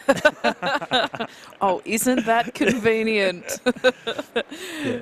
Oh, great ride from them, though. I mean, they really had it under control tactically. They won the first sprint. They were the only pair to take a lap, and those 20 points, of course. So I think it's fair to say they really had control over the race. Now, what the question they put to us was they wanted to go for a lap. That was their tactic. And Brett Aitken, their coach and my former teammate from the Olympic Games, was trying to tell them you just can't be too patient in a race like this. You have to be on the front foot. That's what they did, and still got their lap. So great ride by the two lads from South Australia. Silver medal last year for Zach Marriage, and a gold medal along with Leo Zimmerman this time. They both won team pursuit gold medals as well. So double gold for the lads from South Australia. Great start to the championships here in Brisbane. Young Victorians looking fantastic. We've got some strong teams of juniors here across all of the states. It's interesting to reflect on a COVID year, and you know there was a lot of concern. Oh, a bit of a wave from the old mullet crew down there, Scott. They must be listening to you. Blake Agnoletto. He's actually had his hair cut. He had much more of a mullet the last time I rode with Blake. Shout out to Blake's dad, Sandy, actually, who is in hospital. Very nasty fractured pelvis. It was hit by a truck, it was, I think, last week in Bendigo. So really banged up. So shout out to Sandy. Speedy recovery to him. I saw the x-rays today and all the screws that have gone into his pelvis and hip. It was terrible what damage can be done to a cyclist on the road. So stay safe out there, everybody, and all the best. Speedy recovery to Sandy Agnoletto. Well, of course, we are kicking off as well the Brisbane Cycling Festival here. So we're opening that tomorrow with the Spokes and Jokes lunch, which, well, hopefully should be as fun as it sounds in the name. But the Brisbane Cycling Festival has a lot to offer, from track cycling to an NRS race in a couple of weeks. We've got a big village that'll have some great activations going on there, some nitro with the BMX riders and some mountain bike action as well. So really a big event for the community, and a lot of ways to get involved with the Brisbane Cycling Festival. First interview as under-19 national champions in the Madison. I'm not sure if they were interviewed after the team pursuit yesterday, but 2 gold medals. A great way to start the championships. Look out for those lads in the future. So I know just to somewhere in the back straight, just when they came past before Kate, I think to the right slightly of that, yeah, just there, just the man on the phone in the middle there. He's just about to go out a shot. There he goes. He disappears. And now he's back again. There we go. Look at the cameraman working for us. Camera lady. That's Kenrick Tucker. So Lara Tucker's father, Kenrick. We were talking about the pedigree of that family. That's the Commonwealth Games champion from 1982. So fantastic to have him in the Velodrome. And the Velodrome up in Rockhampton named after him as well. There's Brett Aiken. So Olympic Games Madison gold medalist with his lads. Great trio. The next generation. Brett was extraordinary in all of the cycling disciplines, actually, but in the bunch races in particular, he was just incredible at getting into position, and if he couldn't get through a gap, he would make one, chisel his way through to get to the front, and did an incredible job. Had an amazing VO2 max, his endurance, his speed as well. And that's the next race we're waiting for. And they're just giving them the required amount of rest before they come out for this decider. The winner of this next one goes through to the semi-finals. Carly McCulloch, the favourite on paper, but beaten in that first round by Felice Beitzel. So there's McCulloch being brought up by Nick Fleiger, the national sprint coach in blue colours. And from the ACT, Felice Beitzel. The win from Carly in the second round was fairly convincing, as convincing as probably how poorly she rode in the first one. So Beitzel, you would think, would have some good confidence because it was a strong win the first round.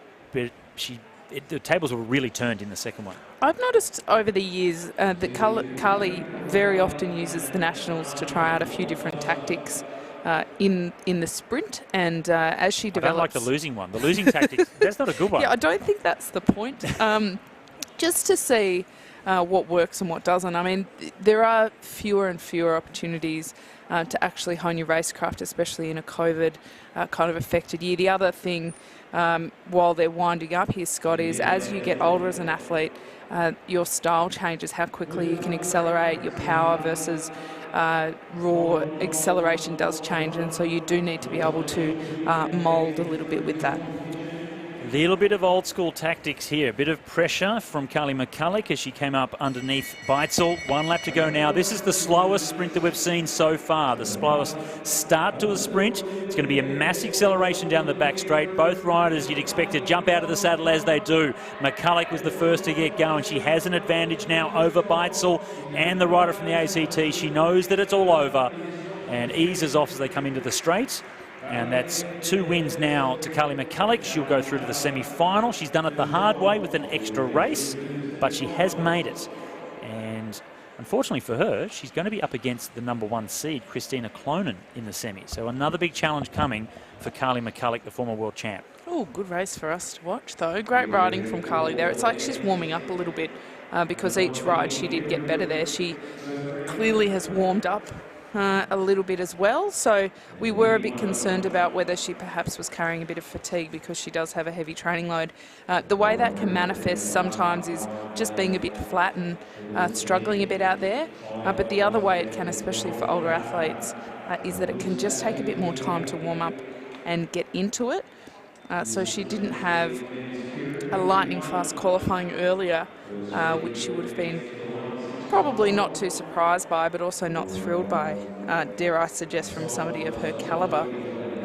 But yeah, that third round ride, Scott, suggests to me that she's just getting going. Looking at the interesting coaching staff coming up onto the start line now, just as much as the under-19 men. Keirin, this is the first heat. So the first 3 riders going through into the final. The remainder will go into the race for 7th to 8th. But Michelle Ferris down the bottom of the track, holding up the first of the riders from New South Wales. That's Ryan Britton. Sean Eadie, former world sprint champion, holding up Daniel Barber from New South Wales. Then you've got the former kilometre time trial world champion in Shane Kelly. He's holding up the Victorian Kai Felsteed. So some incredible coaching pedigree in amongst We've got half the Sydney Olympic sprint team there. Yeah. As we further go up, though, Queenslander is the next one to be seen. That's Ryan Elliott. Just above him from Western Australia, that's John Carter. And from South Australia was Dylan Stanton. So this is Britain. Powerfully built lad, Ryan Britton.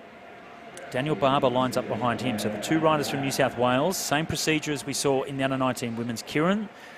El Moto, the electric bike, will come off with 3 laps to go. Third position behind the two New South Wales riders is Felsteed. The Queenslander in 4th position, that is Elliott. Western Australian in the black colours, Carter, and right at the very back there, and happy to be there at the moment by the looks of it, is Dylan Stanton. Now, you're not allowed to wear an aero helmet in bunch races, and Ryan Britton's helmet has got to be pushing the edge of that. If you just stood back with him solo, you would definitely think that that's an aero helmet. It certainly is a real consideration because the speeds that they go at, Scott, every little bit makes a difference, certainly including that helmet. So you can tell from that choice that he is very serious about what's happening out on track. Bike comes off, 3 laps to go, and now they're bunching up a little bit. I said Stanton was happy to be at the back, but he's not anymore. Just drifting up round the outside. The two riders from New South Wales bunched together, side by side at the front. They'll get 2 laps to go, and you can see now why the Keirin race is so challenging. If you go from the front, it's a very long way. It takes a massive effort. And they're winding up here. The acceleration comes from New South Wales. It's Daniel Barber on the move, but he's got the South Australian on his hip, Dylan Stanton. Will he make his move, or will he just open it up for the Queenslander and Ryan Elliott? Well, the New South Welshman, both of them in control. That was a very strong and controlled sprint. He'll come away with the win, Barber. He dragged his teammate as well through in Britain, 1st and 2nd.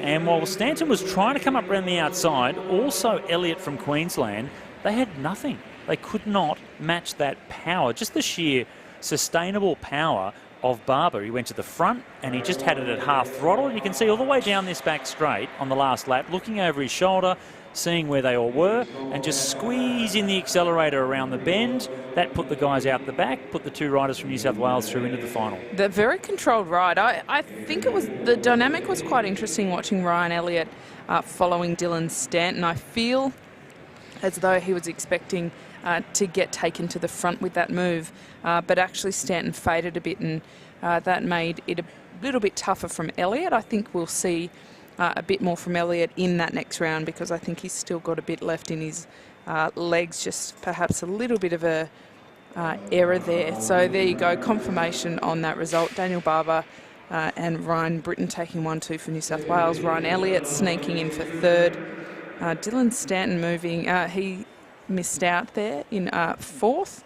Carter and Felstead as well. They won't go through automatically to that next round. Be a little sigh of relief from Ryan Elliott from Queensland, just getting stalled behind the South Australian and then still being able to get through into the final. He can redo it all again next time. This is Heat 2 of the Under-19 men's Keirin. Jarrah Anderson, Daniel Samuel, Lachlan Hallmark, Maxwell Lieberknecht, and also Jacob Coop.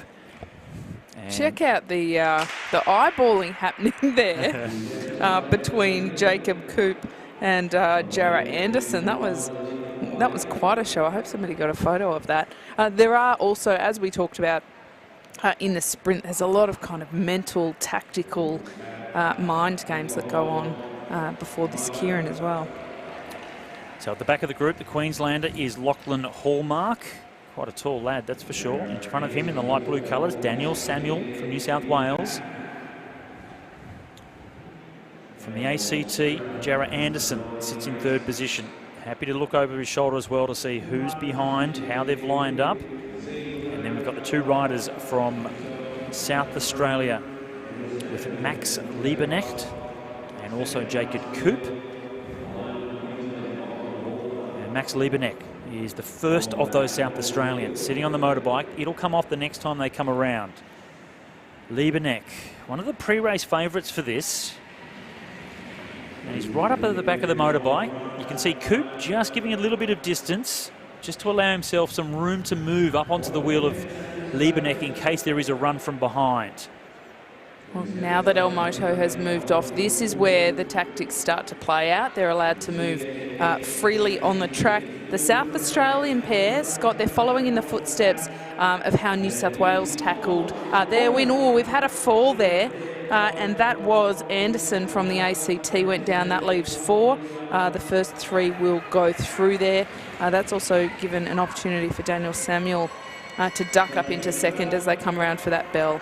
Liebenecht it is that's on the front, trying to hold himself off. Only one rider now that will miss out on going through to the final. Liebenecht control of this race as they go down the back straight. Samuel trying to come around the outside. It doesn't matter. First 3 will go through. And that was also a very controlled ride from Liebenecht. He didn't look like he was pushed at all by those riders. Samuel in second, Hallmark in third, and from the riders that made it to the finish, unfortunately, Jacob Coop will be the one that will miss out on going through to the final. Commissaires also will have a look at that crash to see if it was the fault of one of the riders that did go through in the first 3. And if that is the case, they may be disqualified. So we'll just wait for confirmation. We do know that Max Liebenecht did nothing wrong, and it was the rider from New South Wales. So it was Daniel Samuel that did bump shoulders with Anderson, and the commissaires will look at that one because I'm not sure from our view that it looked like he changed line particularly. If anything, I think it looked to me as though Anderson stepped up the track a little bit here and flicked out of that line, trying to move around that South Australian pairing.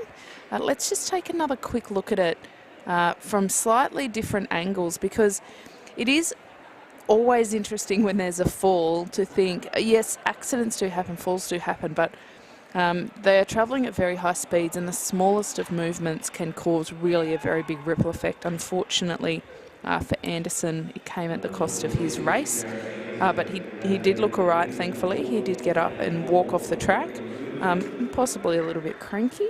Would probably be the polite word for it. But look at this again, Scott. Here it is. So I don't think that we'll see any results change there, because I don't think that Samuel did anything untoward. He didn't hit him. He didn't bump him. He rubbed him. And rubbing's racing. As long as it's all above board, then the commissaires get to have an easy night. So now Carly McCulloch, she's back up on track. This is a heavy workload for her. She will be racing Christina Clonan. They have trained quite a lot together over in South Australia. Carly is in the position that Christina Clonan will want to be in the next couple of years. Clonan's certainly the rising star in sprinting, and Carly is the older, more experienced rider with those World Championship stripes under her belt. She'll go to the Tokyo Olympics, the 3rd Olympics for her. So this is an interesting pairing, because on paper you'd have to say that Clonan is definitely in a better position to win, but she'd be quite nervous because McCulloch does have that experience. And not only that, it's actually quite symbolic as well. I think the first time that you face out on track what is essentially your biggest racing nemesis, the dynamics are quite interesting. Would only be 18 months or 24 months back that Clonan was part of the Team Pursuit program, now stepping up against one of the most experienced female sprinters we've ever had in Australian cycling. And I'm glad you added the ER to the old. Older. Older. She is, yes. Still very young and very strong, and hopefully her back is back to where it should be in terms of strength after the injury from last year. Still making her way back to best form. She has time before the Olympics, and that is the program while they're working to get through the national championships under a heavy workload, because the focus is the Tokyo Olympics, and Christina Clonan's focus is to go very early. 2 laps to go. She hasn't just gone for position, she's gone for the win, and the gap has really opened up to Carly McCulloch. And I can tell you, McCulloch has already given up. It's all over Red Rover, isn't it? Christina Clonan, she went early, but she won the 500-metre time trial yesterday. She knows she's got the form. She looks over now. She knows she's got this.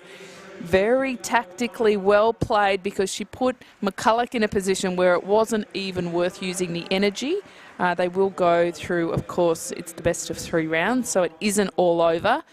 Carly is absolutely a fighter, but what a great ride tactically from Clonan there. And, you know, to a degree, they both got a relatively easy round because they didn't have to sprint all the way to the end. It was very much won by Clonan in a space of about 30 metres. Good tactics from Clonan, but Carly will have another chance to try and even the score. Best of 3 in the semi-finals, as it was in the quarters, as it will be for the medals. And you don't get to see this often, especially the number 1 seed, the fastest rider on the track from the qualifying this morning, doing this kind of tactic. It just meant 1 lap flat out and then ease off the pedals once you realised that gap was opened up and Carly wasn't going to be coming back. But doesn't it kind of go to show just a little bit of fear that McCulloch instills in her opponents? That Clonan, even though she's you know, arguably physically dominant at the moment, still felt a little bit nervous and felt like she didn't want to hang around and see what happened toward the end. The second of the semi-finals, Brianna Hargrave up against Caitlin Ward. So Hargrave from South Australia in the first position. Caitlin Ward from Victoria has been living in South Australia for a long time. She was a part of the high performance program and had a very nasty injury a couple of years ago, damaging her Achilles and ankle, a lot of surgery, and that is still troubling her. She is having some major issues with her lower leg strength on her right leg. And when she gets inflamed, she was telling me before the racing today, when things get a little bit inflamed and she pushes hard, sometimes it just gives way and there's just, the foot goes floppy and she can't put the power down. So a little bit of work to do for Caitlin to get back to full health, but she's such a lovely lady. We hope that she can. At the moment, she's in second position behind Brianna Hargrave. Hargrave gets the bell first. She is the faster of these two from the seeding rides this morning. And Ward trying to come up around the outside now. Caitlin Ward very strong up around the outside of Hargrave. Hargrave fighting on the inside, trying to hold off the Victorian. Caitlin Ward will come through to get the win, though. So that's the first of the best of 3 going to Caitlin Ward. That was a strong performance. Just talking about the leg strength and the issues she's having, none of it there. That was great. She's got some sass, doesn't she? This is the moment, though, that her class really showed through, because when she got up on the hip there of Hargrave, this is the moment that Hargrave could have pulled away, and if Ward was feeling it too much, that is where the fortunes would have changed. But she kept powering over the top there. A confident ride, which I really like for her, because talking about her injury, we know how hard it can be mentally and emotionally going through a rehab process.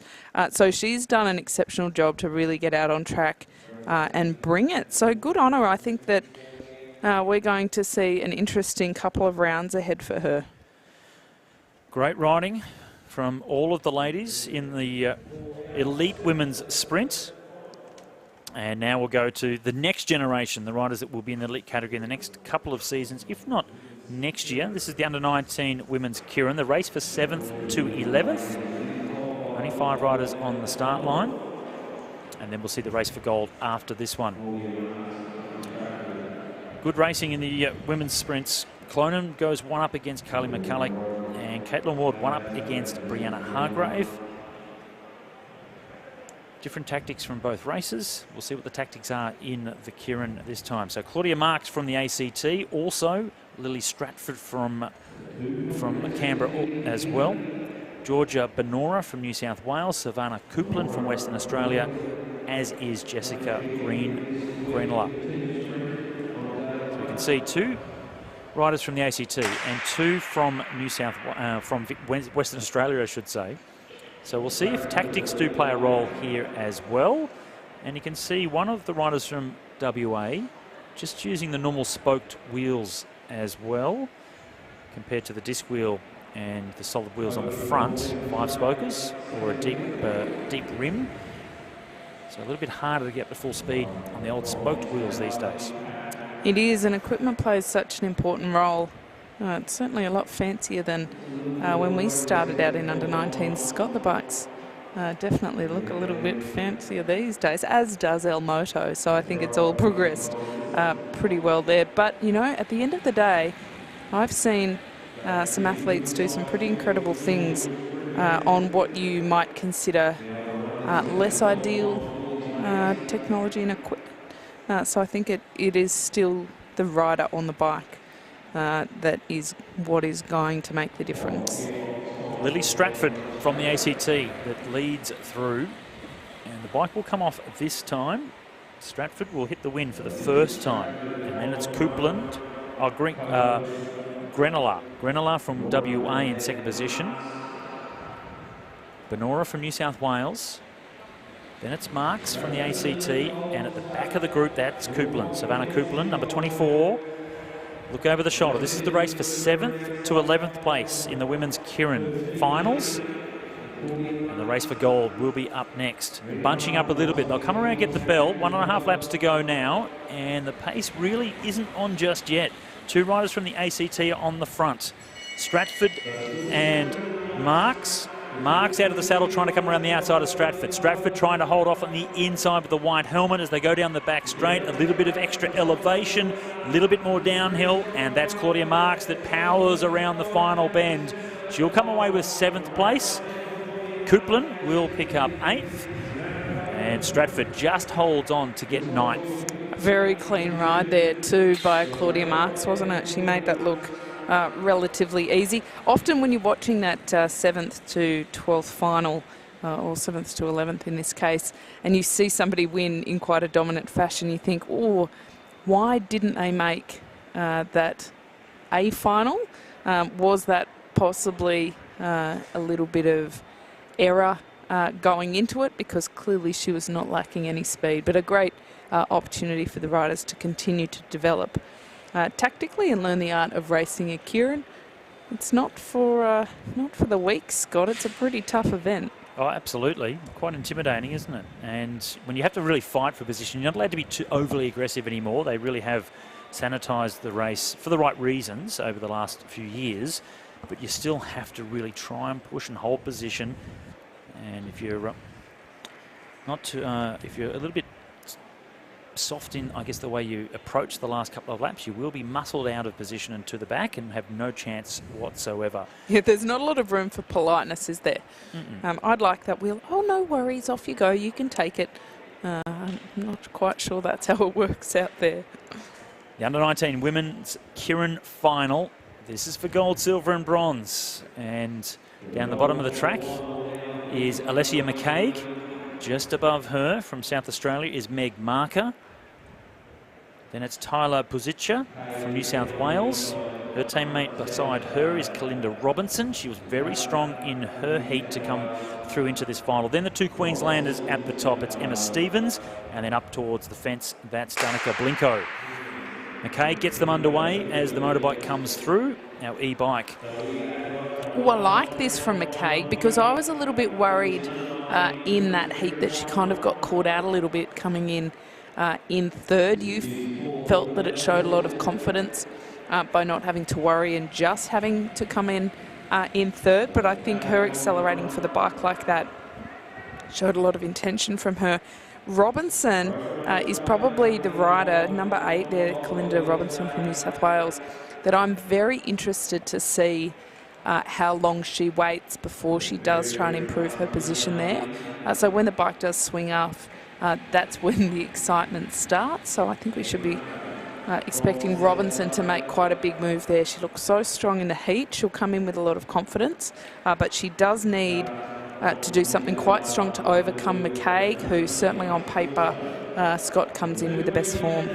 I did ask Alessia's parents just a bit of information about the time she's been riding lately, and they all said, I said, well, do you want to know her birth weight? I said, well, why not? Apparently it was 3.77 kilograms. For anyone interested, that's how much Alessia weighed at birth. Doesn't matter anymore. It's all about power and watts, and she's putting some down as she gets up to a little bit of speed.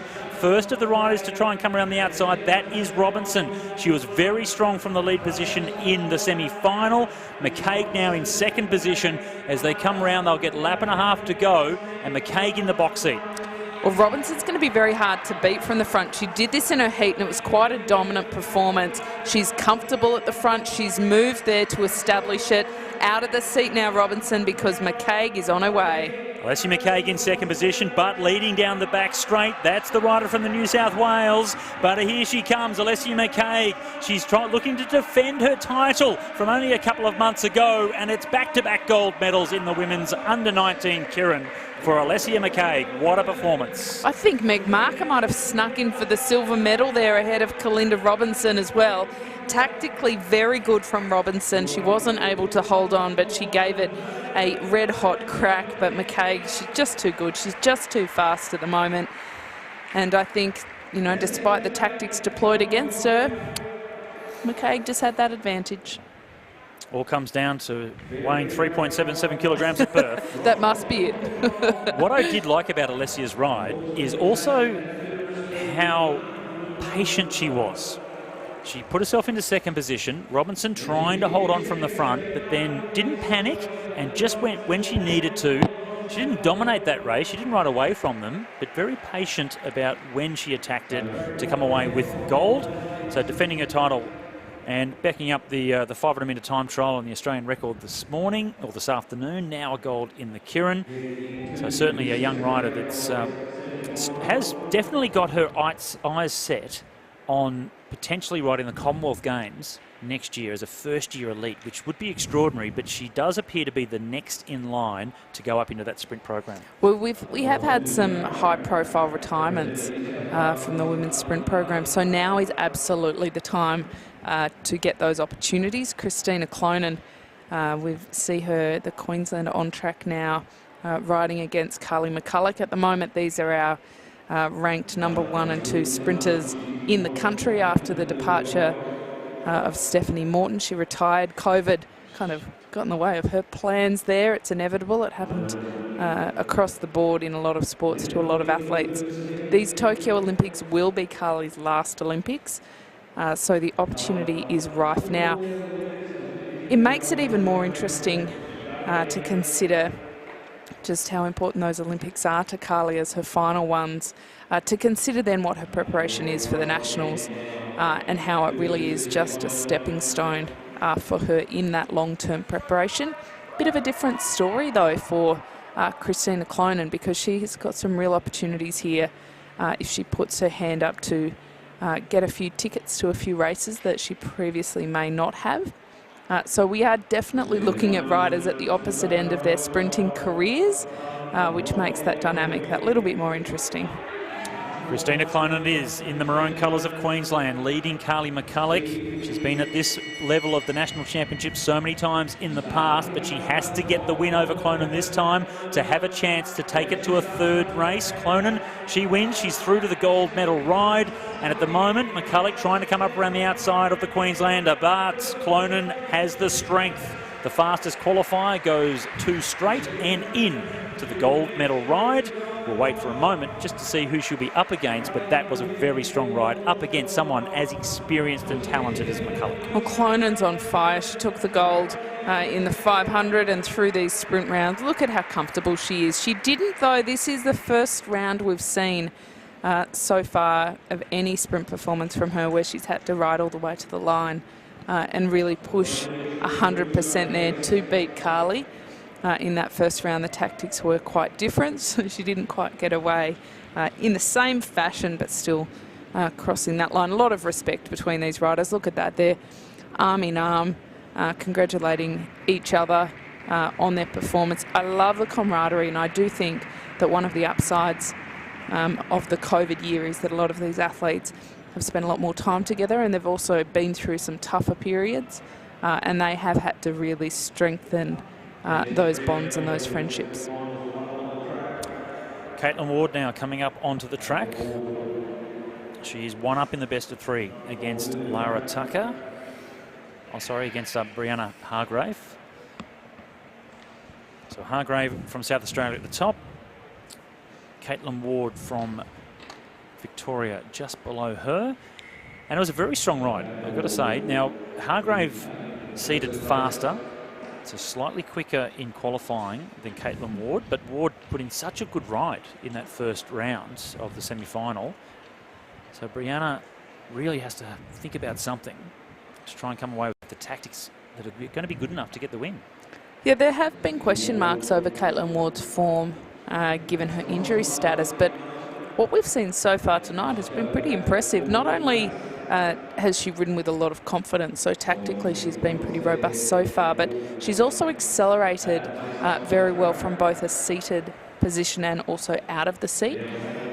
So if we didn't know from talking to her and her coaches that she has been struggling a bit with injury, there's no tells. She's riding with a whole lot of confidence, and I think she's kind of psyching out Brianna Hargrave here a little bit too. We could see there that Caitlin was quite happy to be on the track riding very slow to try and force Hargrave through into the lead position. Didn't quite work out, and she'll do it again this time, and successful this time. She wanted the second position. Hargrave now in the front, and Brianna has to get this win to keep her chances alive. And it's Hargrave down the back straight. She didn't want to be in first position, but that's where she is. She has to deal with it now. Ward stalking behind in second position as they come to the bell. Hargrave that leads them through. Taking some height now, Caitlin Ward looking for some speed for free, coming down from the heights near the fence, and then down the back straight. Hargrave's out at the saddle, Ward in the slipstream, slowly coming up to the back wheel. It's a fight to come around the outside, and she's not going to get there. Strong ride from Hargrave on the inside to hold on, and considering how comfortable Ward looked to win the first one, that was a great comeback from Brianna Hargrave. And the tactics here of Ward forcing Hargrave to the front backfired. Well, we've got a bike race on our hands now, don't we? We were just singing the praises of Ward because what a sensational race she had earlier on. But now Hargrave, she has hit back. They will go to a decider now on this one. This is definitely, I think, Hargrave had more spark in that Scott than she's had in any of the rounds. It's like she's really found her fighting spirit and found her legs too, because she certainly had a burst of acceleration toward the back end of that finishing straight there. So very good ride from her. They will go to that third round. While Clonan and McCulloch were done in two, we will see these riders go for the third. If you do look at Ward here, she actually does look a little bit tired. Just the body language after that, you can see her heaving quite heavily for a little bit extra breath, and so we may have just seen a bit of a corner turn there in terms of fatigue setting in, but that will become quite obvious through that next round. So up next, Scott, we've got a bit of pursuing, bit of a change in pace. Very much a change in pace, but we've just on Hargrave and Ward. They had the 500-metre time trial yesterday. Caitlin was third in that. Hargrave was second. Christina Clonan picked up the gold medal. So they have had a few other races in the legs. And talk about Caitlin and her recovery from injury and coming back to form. The more races she has, you would think, the more difficult it's going to become for her. Well, I mean, on paper, yes, but sometimes the tenacity, they're able to do some things that maybe on paper wouldn't quite look the same. So what we're seeing here now is the elite women individual pursuit. They go for 3,000 metres here, which is 12 laps of the track. And we've got Sophie Edwards, the South Australian racing, Amber Payne, the South Australian. So two South Australians, Sophie Edwards in the home straight, typical finishing straight, in the back straight, the slower of the two from qualifying, Amber Pate. So 3:35 for the 3K for Sophie Edwards versus 3:37 for Amber Pate in the qualifying round. Only 2 seconds in it. Trying to back up, second pursuit of the day. It's not a given that Sophie Edwards, the faster of the two from qualifying, comes away with this one. Now, I did notice in qualifying, Amber Pate went out very fast and slowed towards the end. So we'll see if the tactics have changed or if that is her tactic. And this is Edwards down the back straight. You can see her with the red helmet is Amber Pate. So there you go, the red and black helmet. And the black helmet, that's Sophie Edwards. So both of these riders featured in the women's team's pursuit last night. The South Australian women took the gold medal. They did so in a championship record time of 4:24. So the team's pursuit has 4 riders for the women, same as the men, and they cover a distance of 4,000 metres. They know each other very well, Pate and Edwards, so there's no unknown missing link factor here at all. But as you mentioned, they do have quite different pursuing styles. So sometimes who might take an early lead might not be that indicative of what may happen in those closing laps. It's only 12 laps, Scott, but I kind of say that with a bit of a laugh. Only 12, because it's quite remarkable how much 12 laps of the Velodrome can actually hurt, especially if you go out too hard. Absolutely. Amber Pate with the red helmet coming through the start-finish, or the normal finishing line. This is back to where she started the back straight now. And it's Sophie Edwards with just a little bit of an advantage at the moment. Not too much, very close in qualifying, and still very close indeed. Almost split as they come through on either side of the track.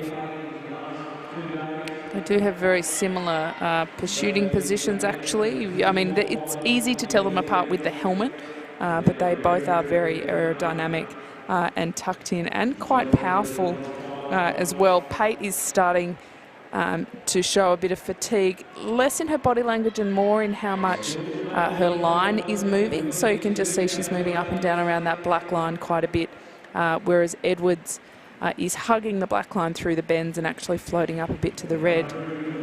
Edwards will come around to get those straights. Edwards comes around to get 4 laps to go. 1 kilometre still to go. Very, very slight advantage, and 0.03, so very, very close. The last 3 time checks was 0.1, 0.12, and now 0.03. So still very close indeed between these two as they come into the last couple of laps. 3 laps to go now.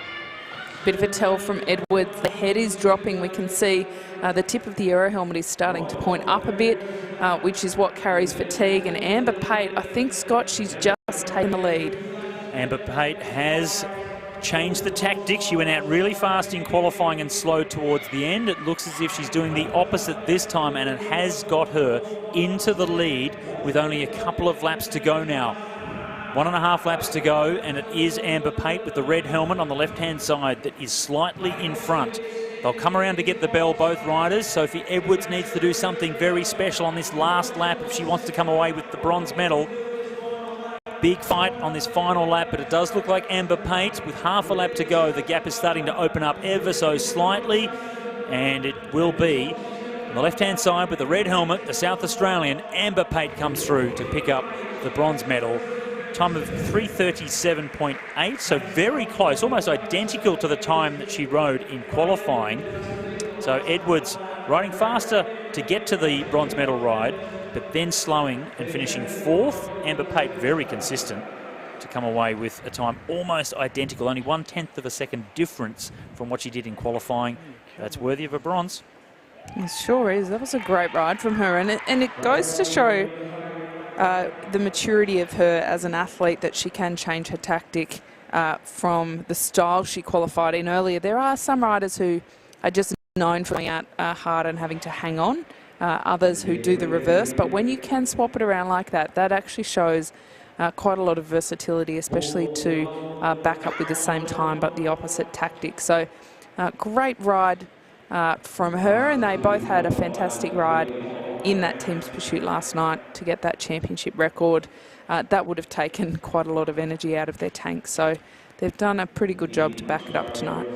And they were actually discussing last night whether they would go for the record, because when you come into the finals of the team pursuits, you have to nominate whether, if you catch the team you're racing against, you have to nominate whether you will go for the record or not, because it is a pursuit. You can see the challenge it was for Amber Pate as she's coming off the track. That's a bronze medalist for you. That's how much it hurts, even when you win. There's so much lactic acid in your legs after 12 laps. Flat chat that walking can be very difficult. She appears to find it comical, which is good. She was smiling. She was smiling. This is for the gold medal, though. Lauren Perry, the fastest qualifier, 3 minutes and 31 seconds. It was a fantastic ride by her, but only 0.8 of a second faster than Sam de Ruyter in the back straight riding for Victoria. This is Tasmania versus Victoria. De Ruyter in the back straight, slightly slower in qualifying to Lauren Perry, who over the last couple of years has been coming back to absolute top form. Yeah, blistering times to ride a 3:31, 3:32. The track is quick, but it doesn't mean just anybody can ride a quick time, even if the track is pretty blistering quick. Lauren Perry, she's been around for quite a long time. She's pretty experienced. She just kind of chips away, Scott, and gets stronger and stronger every year. So Maeve Plouffe is our record holder in the individual pursuit. And she did that not too long ago.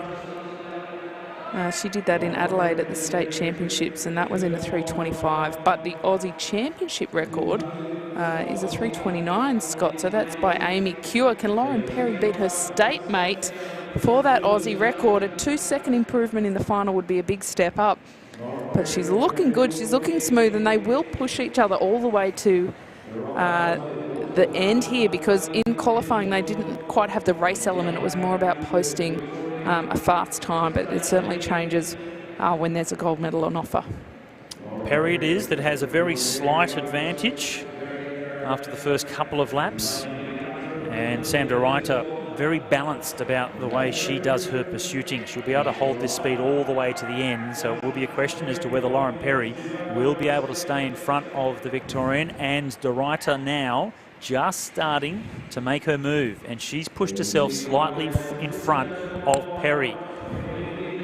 Very, very close though. It's 0.37 of a second. So only 0.3 of a second is the difference, and it's Sam de Ruyter in the blue colours that has marginally got herself in front of the Tasmanian Lauren Perry. She looks like she's riding a much bigger gear, and so in effect it's a bit of a visual illusion. It looks like she's not going quite as fast because she does have that lower cadence. But look at how aerodynamic Perry is. In fact, her helmet is below her back there, so she's super tucked in. To a degree, you can't tell where she's looking. It actually looks like she's looking down at her front hub rather than actually at the track, so riding a lot more on speed. But it is de Ruyter who seems to have the advantage at the moment, despite Perry pushing hard. Now, this is a turnaround from the qualifying. 4 laps to go now, and the gap is starting to open up. Sam de Ruyter really starting to push it out. It's over 2 seconds now, so the fastest qualifier, Lauren Perry, looks at this point to be riding to the silver medal here, as Sam de Ruyter is just holding on her pace. 3 laps to go now for her, absolutely motoring. Really looking strong, Sam de Ruyter. She hasn't accelerated. She just has held this incredibly hot pace all the way through. It's Lauren Perry that is just starting to fade a little bit, and they'll come around to get 2 laps to go. Big performance from de Ruyter. Big gear she's riding to, so she does look very smooth and very controlled. Sometimes a big gear can really start to bite you in the last 2 or 3 laps. So it is not over yet. Certainly Lauren Perry's holding that cadence, but she is pushing back a little bit on the saddle because she's riding a bit forward as she struggles. But de Ruyter continues with that advantage. She's on track for a gold medal here, coming around with a bell lap, Scott. Into half a lap to go now for Sam de Ruyter. It is the gold. Lauren Perry is starting to bounce back a little bit, but it's too late as Sam de Ruyter comes around. And there it is. That's the gold medal for Sam de Ruyter. Time of 3:35, so a little bit slower than both of the riders did in qualifying. But that was all about just going as hard as they could to make it into the final. And then the stronger of the two came away with the gold medal. And that was Sam de Ruyter from Victoria over Lauren Perry from Tassie. Great ride from Sam. She did, I think she broke the Masters world record a couple of weeks ago, Sam de Ruyter, for her age group. Now pops up into the elite category to win the national championships as well. You make it sound easy. Cracking ride from her. A little bit slower than this morning. They're both carrying a little bit of heaviness in their legs. Perry in particular looked like she really started to struggle toward the end there. But again, a big gear from de Ruyter, and I think that was a good tactic for her. But those big gears can certainly hurt when you're going a few seconds slower than maybe anticipated. It's not unusual on a fast track to actually go slower in second rounds of individual pursuits, because sometimes just that lightning speed that a fast track takes you to in the qualifying. Actually does a little bit more damage to the old legs than you would imagine, but look at her, she's very happy with her effort, and so she should be. Green and gold jersey and a gold medal for that one, so great performance. She's worked hard over the last few years, Sam, to really hone her skills on the track. She has ambitions of trying to force her way into the National Team Pursuit program. That hasn't quite happened, but she's definitely improved dramatically over the last couple of seasons. So great to see her, all the hard work come to pay off with a gold medal in the elite women's individual pursuit here at the Meares Velodrome in Brisbane. It's TrackNat's time for AusCycling. And the new name, the new look, AusCycling, changing from Cycling Australia and amalgamating all of the cycling disciplines, BMX, mountain bike, road and track, throw in trials, freestyle BMX, all coming under the one banner now of AusCycling. Well, they're all united as one. It's great to see. And I think there'll be a lot of knowledge that then gets shared across all of those different disciplines, which I can only see being of benefit to all of those athletes involved. Well, this is the under-19 men's keirin finals. We saw the under-19 women. That was taken out by Alicia McCaig. This is the race for 7th to 12th. The riders that didn't make it into the top 3 of their heats. And John Carter was the first rider to line up. Next to him is Jacob Coop from South Australia. We can see a bit of skin off, a bit of bark, and some dirt from the track on the ACT skin suit there. Rider number 26, that is Jared Anderson. So good that he's back on the track after having the crash. Let's see how he goes. And both Anderson and Dylan Stanton absolutely staring at each other. Stanton, the South Australian, at the top of the track, seemingly uninterested in what those two are doing. That is It's Kai not Felsteed. everybody's game. Felsteed from Victoria in the blue colours at the top of the track. But that was interesting to see Stanton and Anderson having a bit of eyeball-to-eyeball staring competition. Both wearing visors as well. And if they're the mirrored variety, you wouldn't be able to see each other. Yeah, I think that's the funniest part, is that you're right. If it's not a clear visor, they can't actually see each other's eyes anyway. But still, kind of the symbolism. Symbolism is very, very powerful. And having somebody stare at you like that, even if you can't see what's under there, it's left to your imagination. So the Western Australian on the front, that's John Carter. And looking over the shoulder now, the bike will come off again at 3 laps to go. There's Carter, number 64. And the gap's starting to open up just a little bit. Coop, Stanton, 2 riders from South Australia. Anderson from the ACT, the boy that had the crash in the heat, bit of skin off. Maybe it's got the adrenaline pumping, we'll wait and see. But the bike comes off this time, and the gap has opened up quite a bit. Well, this is not a usual tactic. It shows a lot of confidence from the riders who aren't fighting over that front wheel. That gap gets closed very quickly. It was nothing more than a little bit of tacticking going on there. Felsteed from Victoria, straight around the outside. And it's Carter still in second position. Big move now coming from Stanton from South Australia. 1 lap to go. This is the race for 7th to 12th place, or 7th to the 11th, with 5 riders in there. And Stanton absolutely powering down the back straight, opening up the gap to John Carter. Carter looks like he might be able to hold on for the 8th position, but 7th definitely goes to the South Australian across the line. And that was Dylan Stanton. So bragging rights for him in 7th place, not making it into the final, but it's a race and he had a go and he came across the line first. So good ride from Dylan Stanton. He took it on. Kai Felsteed was the rider that went to the front when the gap had opened up from Victoria, but Stanton just powered straight past. I'm happy to see that Anderson could come in 3rd there, because that is a bit of an indicator that he might have recovered not too badly from that crash. The skin suit looks a little bit gnarly. I think he might be a little bit sore tomorrow. But the best way to address that is certainly to get up and get back on the track and keep the body moving so that he can do that. So we'll see the lads line up now for the gold medal ride. 6 of them out on track for this keirin final, the under-19 men's keirin final. This is an interesting tactically, Scott, because we've got 3 from New South Wales, headlined by Britton and Barber, who both had pretty impressive rides in the kilometre time trial as well earlier on in the championship. So they're clearly on form. Samuel as well backs them up. Ryan Elliott, the Queenslander, on home soil always means a lot. Likewise, Lachlan Hallmark and Maxwell Liebenecht. He is the South Australian amongst that sea of blue there, although that sea of blue just punctuated by the maroon of Queensland. Again, this is a bit of a state of origin whenever you see that blue and the maroon next to each other.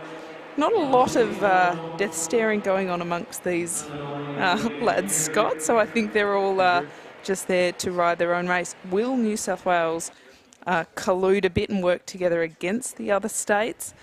I'd expect so. Why wouldn't they? I was going to say they usually do. They do, regardless of what the rules say. And the rules do say collusion is not necessarily allowed, but it's very hard to prove, and we know where their loyalties lie. Well, Barber, it is that is the first rider up onto the back of the e-bike. You mentioned him in the time trial, the 1,000-metre time trial. He did win the gold with a 1 minute 2 second time, so 102.3 to win the kilo. It's pretty quick, isn't it, for an under-19 rider? And Dylan Ether, who's not riding the Keirins, also from New South Wales, was second with a 102.6. So the gap back to Leo Zimmerman was 103.9 in the bronze medal. So Barber has some extraordinary speed. He's now in the race for gold in the under-19 men's Keirin. He's in the first position. And right behind him from South Australia, that's Max Liebenecht. Also one of the favoured riders for this. A bit of a move now coming from one of the Queenslanders from behind. They'll come around with half a lap to go in the bike for the bike to come off, but it's Barber looking to stay in control. You're not allowed to pass the bike before it comes off the track, and that's about to happen now. Then it's all on. Well, we know from Barber's win in the individual, in the time trial, the 4 laps, that he can go long and he can hold on. He is at the front. He's in that dominating position. This acceleration, he is wanting to keep control. He wants to lead this out and see if he can hang on. He's got his New South Wales teammate, Daniel Samuel, tight on his wheel. And also New South Wales sitting there in third. The South Australian is really not in the safest position for this. They come around for the bell. Barber, it is out of the saddle once more, but he's put in an enormous effort to get to this point to just hold on. And now look at the gap opening up. Elliott from South Australia, Liebenecht it was, that blew out the back door once the sprint really happened. But it's Barber that went to the front, stayed on the front, and then rode away from the rest. And it's a 1-2-3 for New South Wales. There were no team tactics involved. They were just the best riders on the track. And don't they look chuffed about it? What a great performance, and that says an awful lot for what that sprint program is doing in New South Wales under the guidance of Sean Eadie and Michelle Ferris. Of course, both Olympic medalists from the Sydney 2000 Games. You'd know a thing or two about that, Scott.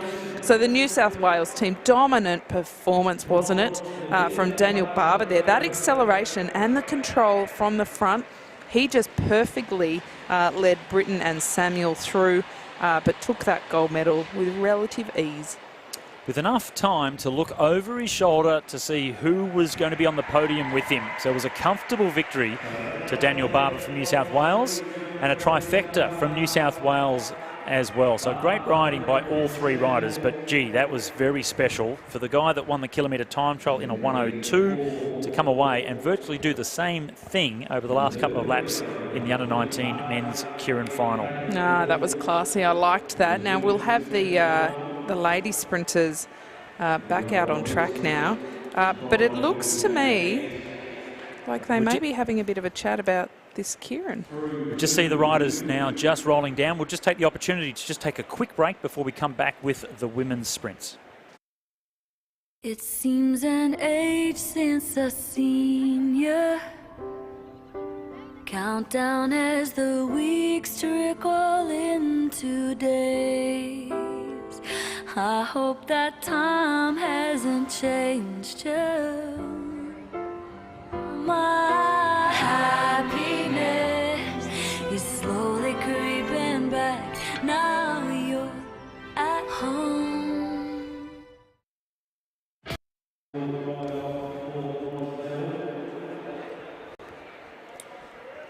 The AusCycling Track National Championships at the Meares Velodrome here in Brisbane. And this is the decider. It's the semi-final of the Women's Elite Sprint. Caitlin Ward has won a race. Brianna Hargrave has won a race. And whoever wins this one will be going through to race Christina Clonan for gold. So a lot lies on this one, Kate. Well, you want to go through and challenge for that gold medal, but do you really want to go through and race Christina Clonan on her current form? That's intimidating. But certainly both of these riders have shown a little bit of pizzazz tonight, and that's why they've gone to 3 rounds, because both Ward and Hargrave, when they took their victory, did so in some quite significant style. Already we're seeing a little bit of cat and mouse play out. They're having a little bit of fun with this racing. Brie Hargraves it is, down the back straight. They'll get the bell when they come around, but the speed has come on a little bit.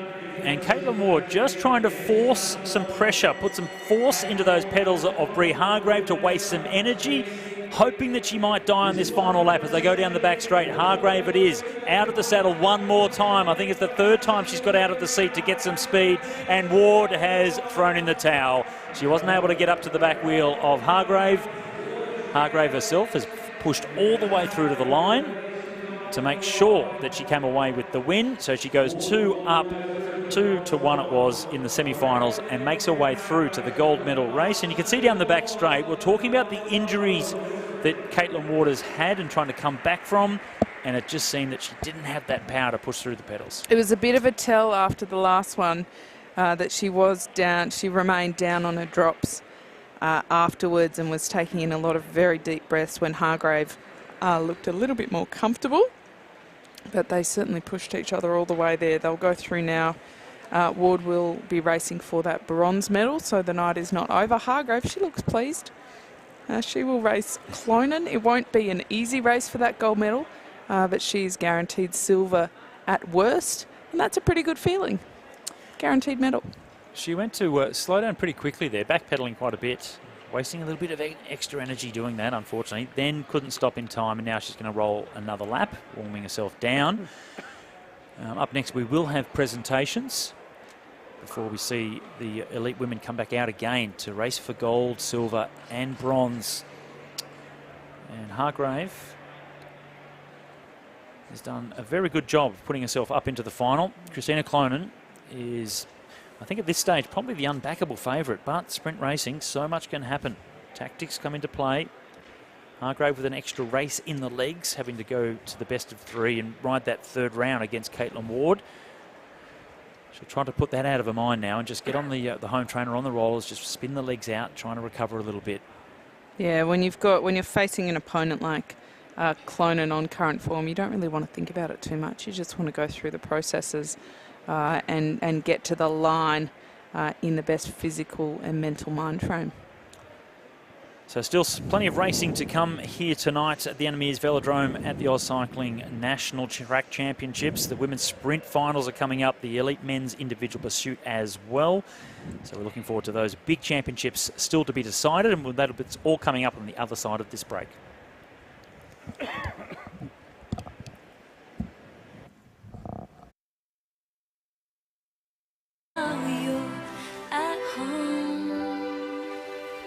I know what is inside.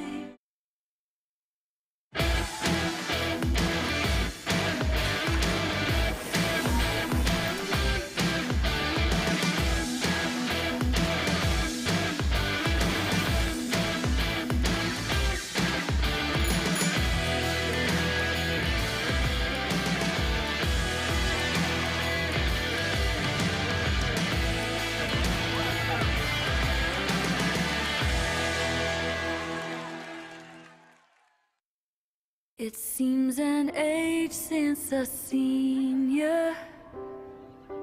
Countdown as the weeks trickle into days. I hope that time hasn't changed you. My happiness is slowly creeping back. Now you're at home. Brisbane. It really is a beautiful city. And the Velodrome here out at Chandler, the Sleeman Sports Complex, right next door to the old Velodrome that was built for the Commonwealth Games in 1982. This one was built for the Commonwealth Games in 2018. And just like the old one, world class. The old 333-metre concrete track, it was state-of-the-art back in the day. Not quite such the case these days, but then we come in here into the Meares Velodrome, certainly is absolutely exquisite. So far, so many fast times have been ridden on this track and world records broken at the Commonwealth Games a couple of years ago. National records as well, of course. And presentations. This is the under-19 women's keirin. And the bronze medal went to Kalinda Robinson from New South Wales. Strong ride by her. Silver, that went to South Australia. That's Meg Marker. And Mike Victor, the former president of AusCycling, or the Australian Cycling Federation as it was known back in that time, handing the national champions jersey now to the winner and the gold medalist, Alessia McCaig. Her second gold medal of the championships after winning the 500-metre time trial in an Australian record time. McCaig, Marker and Robinson, gold, silver, bronze. And the next generation of sprinters coming through. The second year now for Alessia McCaig in the under-19 category. So next year we'll see her racing up against the established riders like Christina Clonan, Carly McCulloch, Caitlin Ward, Bree Hargraves. It will be very interesting to see how she goes. The time she rode in the time trial to win the 500-metre gold medal would have got her the silver in the elite women's competition. So that's how good Alessia McCaig is. So looking forward to seeing how she progresses over the next year or so. The Commonwealth Games, remember, with the delay of the Olympic Games, it's now only 1 year away from the Com Games. That's something that Alessia McCaig will be looking for, as will these three riders. Mike Victor about to give the bronze medal to Lauren Perry, but she got the silver. She's got to go down to the other end. They've swapped around. And Amber Pate it is that comes away with the bronze medal. Silver to Lauren Perry from Tasmania, the fastest qualifier. It was great to see her ride so quick in qualifying. And Sam de Ruyter from Victoria, being incredibly consistent from her qualifying race to be only a tenth of a second slower in the final, strong enough to hold on to make sure she comfortably went away with the gold medal and the Australian champions jersey in the individual pursuit for elite women.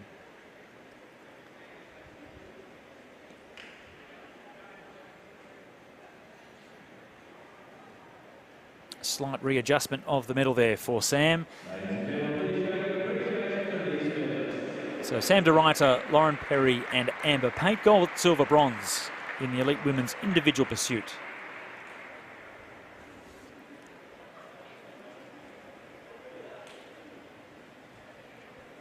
Some fast times in the pursuit. We know that the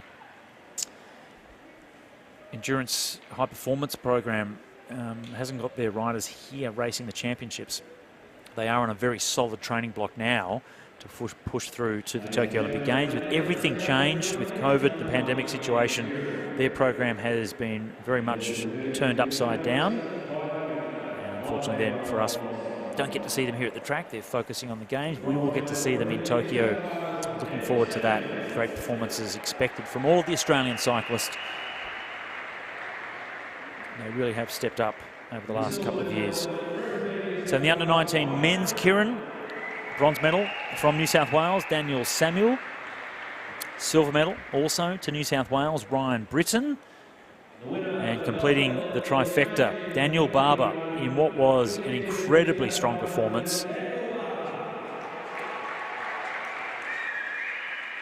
To ride the first position in a keirin on the gears that these young men are able to push, to just slowly squeeze on the accelerator over those last couple of laps and then still have the power to pounce out of the saddle and still sprint ahead of the silver and bronze medals was a very impressive performance from Daniel Barber.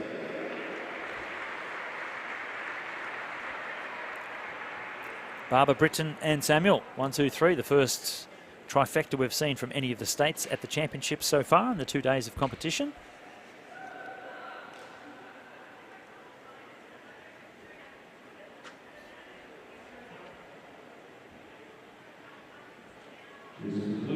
All of the national coaches of the high performance program certainly now having a bit of a look at Daniel Barber after that performance. Backing up his win in the 1,000-metre time trial with a time of 1:02. Very fast indeed. And then to win the keirin as well. And he still has the sprint competition to come. So can he get all 3 sprint medals from the individual race? Team sprint is, of course, the other sprint category. But from an individual performance, can he get those 3? In the under-19 women's, we know Alessia McCaig did that at the National Championships last year in her first year at the under-19s. And she's on target to do it again here after winning the 500-metre time trial, as it is for the under-19 women. And now also the keirin, as has Barber done. So both of them now shooting for gold in the sprint as the favourites going into that competition. And it will be very intriguing, actually, if we can see one rider in both under-19 men's and women's categories come away with all 3 individual sprint medals.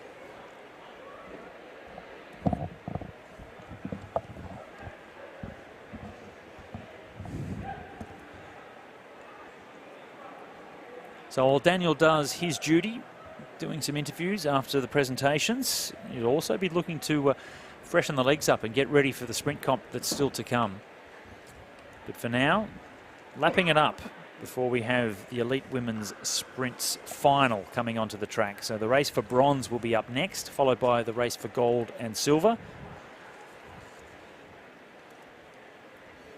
And Carly McCulloch in the unfamiliar territory of racing for a bronze medal. She'll be up against Caitlin Ward. New South Wales, McCulloch versus Ward from Victoria. And then the hometown favourite, Christina Clonan, up against Bree Hargrave for the race for gold and silver. Maybe unfamiliar territory for Carly in terms of racing for bronze, but certainly given her current form and training load, I think it's something that she'll still be satisfied with. I know that she's got an awful lot of Australian titles under her belt, but Tokyo is the big opportunity for her. So she has to remain very dogged in her approach to doing that. And a lot of the athletes are in various stages of their training and planning for that. So, it's impressive. A lot of them across different disciplines actually choose not to race when they're at this part of their training load. So it's good to still see the sprinters here and racing. Certainly quite a privilege to watch it. And for Caitlin to race against Carly, I mean, this could be a gold medal final, really. You would not be surprised in previous national championships if these two did line up racing for gold and silver. Caitlin Ward on the left. Carly McCulloch looking poised and ready on the right-hand side in the light blue colours of New South Wales. Just saw the 319 men go 1, 2, 3 for New South Wales, and Carly hoping to get herself up onto the podium for the bronze medal here in the elite women's sprint as well. We also have the men's individual pursuit still to come. So after these sprint races, best of 3 as it has been since the quarterfinals into the semis, and now the race is for gold, silver and bronze, the medal round. And we have the elite men coming out to do the opposite of this and doing the 4,000 metre individual pursuit. A couple of interesting times in qualifying. We'll talk about those as we get into them as well. But for now, it's about pure power. A lot of fatigue in the legs. They've had a lot of races, the time trials, and now the sprints. They're on such big gears now. It really does impress me, Kate, how the gears have really gone up. So it's a lot more effort and energy to accelerate and sprint, but then they have to do it over and over and over again. So when by the time they get to the medal rounds, it's not like they're coming out for the flying 200 metre qualifying. They're not fresh anymore. No, they certainly are not fresh horses. Athletes manage fatigue very differently, both physically and emotionally, I'd guess. But what's quite interesting about this matchup is that they have had very similar journey in terms of injuries, comebacks. They're both very resilient athletes. You can never write either of them off, even if you think she's got a bit of a bad back at the moment. For Carly, we know that Caitlin's had a bit of a struggle with one of her legs. In the same, but both of them, when they're out on track, it's like that does not exist at all, and this animal emerges in both of them, and they are absolute fighters. So we've got quite a pairing between Ward and McCulloch here. As bad as the lead-in may be, or the injuries, or the illnesses, the challenges to overcome, once you're out there in the competition, no one else cares. It's just about trying to win, and Carly McCulloch is going to try and beat Caitlin Ward, and vice versa. And as they come down to get the belt, it's the best of three. This is the race, the first in the best of three, racing for the bronze medal, and it's McCulloch with the lead over Ward as they go down the back straight. Caitlin Ward out of the saddle, likewise McCulloch. Very handy lead indeed as they come into the final straight now. And Carly McCulloch comfortably coming through to go one up. And I suspect Caitlin is really having some trouble with that right leg because she did not look comfortable at all. And we know that Carly's not on her best form. We've already spoken about that. But Caitlin was far more impressive in the earlier rounds, and I think she's really starting to struggle, and I do feel for her. Oh, it pulls at the heartstrings a bit, Scott. I retired injured, and I had a very similar problem at the back end of my career with one of my legs that I got to a point, fatigue, where it just felt like it didn't work anymore, and it was quite painful to ride. And I recognise a lot of Caitlin's body language where she looks like her breathing is quite laboured, and I suggest that that's a lot more to do with pain than it is to do with any anaerobic or aerobic load she's under. So she's a warrior. Good on her for being out there and for fighting through this, because it is not an easy process. To be racing for a bronze medal when you are under an injury cloud, I think is something that is a tremendous credit to her character, and personally, no matter what happens, I think that she can be very proud of what she's done here tonight. Christina Clonan now comes up onto the track, the number one seed, the fastest qualifier. She's comfortably gone through each of her rounds to get to this point, and that's the race for gold up against Brie Hargrave from South Australia. So Brianna versus Christina, and it's Hargrave on the top. In those familiar colours of South Australia, they've been very strong throughout the past at the national championships. A lot of depth coming through South Australia, and a lot of that is because the high performance program, formerly the AIS, the Institute of Sport, has been based in South Australia, in Adelaide, since 1987, I think it was. There was also a high performance program, as you would call it, or the national team based there before then, through the Commonwealth Games in '82, the Olympics in '84. And that really has bred some more talent through the South Australian group as well. It's been very beneficial to them, and Brie Hargraves is hoping to capitalise on that here up against Christina Clonan in the first of our best of three races for gold. But Clonan looking very strong. She's riding with confidence, and she's riding with a very cool, calm head. She was very happy to win that 500-metre time trial yesterday back-to-back from what she did before. She loved being home in front of a crowd. She has been training in South Australia, so to be home in Brisbane means a lot to her. She's looking good and she's looking confident, Scott. Hargrave up onto the outside. A little bit of a touch between the two riders as they go into the back straight now, but it's with a lot of control on the inside. Clonan is now just nudging ahead as they go around the final bend. This will be the first win to Clonan against Hargrave, but she did take it fairly slowly into the bell, which allowed Hargrave to come up around the outside. Slight touch of elbows, nothing to talk about. But gee, some strength to fight back on the inside. It's going to be hard for Brie to come back from that mentally. There we can see just that little bit of a touch. A little bit of biffo. Don't mind a bit of that. I mean, what it does highlight, because we don't see it that often anymore, it does highlight their skills. I mean, they're travelling upward of 60 kilometres an hour. So a shoulder barge or a touch of elbows, you're not rolling along in your garage at 5k an hour. Woo! You know, they have such incredible skills to be able to do it, and they make it look so easy that it would actually be quite easy for anybody watching to go, oh yeah, that doesn't look too bad, but it is. So taking another look at at it there. Clonan moves up ever so slightly at the same time that Hargrave is coming down. I don't think it did impede anything, but Clonan will get a warning for that because, you know, you do need to watch your P's and Q's a little bit. They have been trying to clean up sprinting just a little bit there. So she'll get a warning. She won't get relegated for that, but she will definitely need to be a little bit more careful next time. Clean up sprinting and the keirin, they've been pouring buckets of sanitizer on it over the last few years. I'm not that wrapped in it. How very 2020.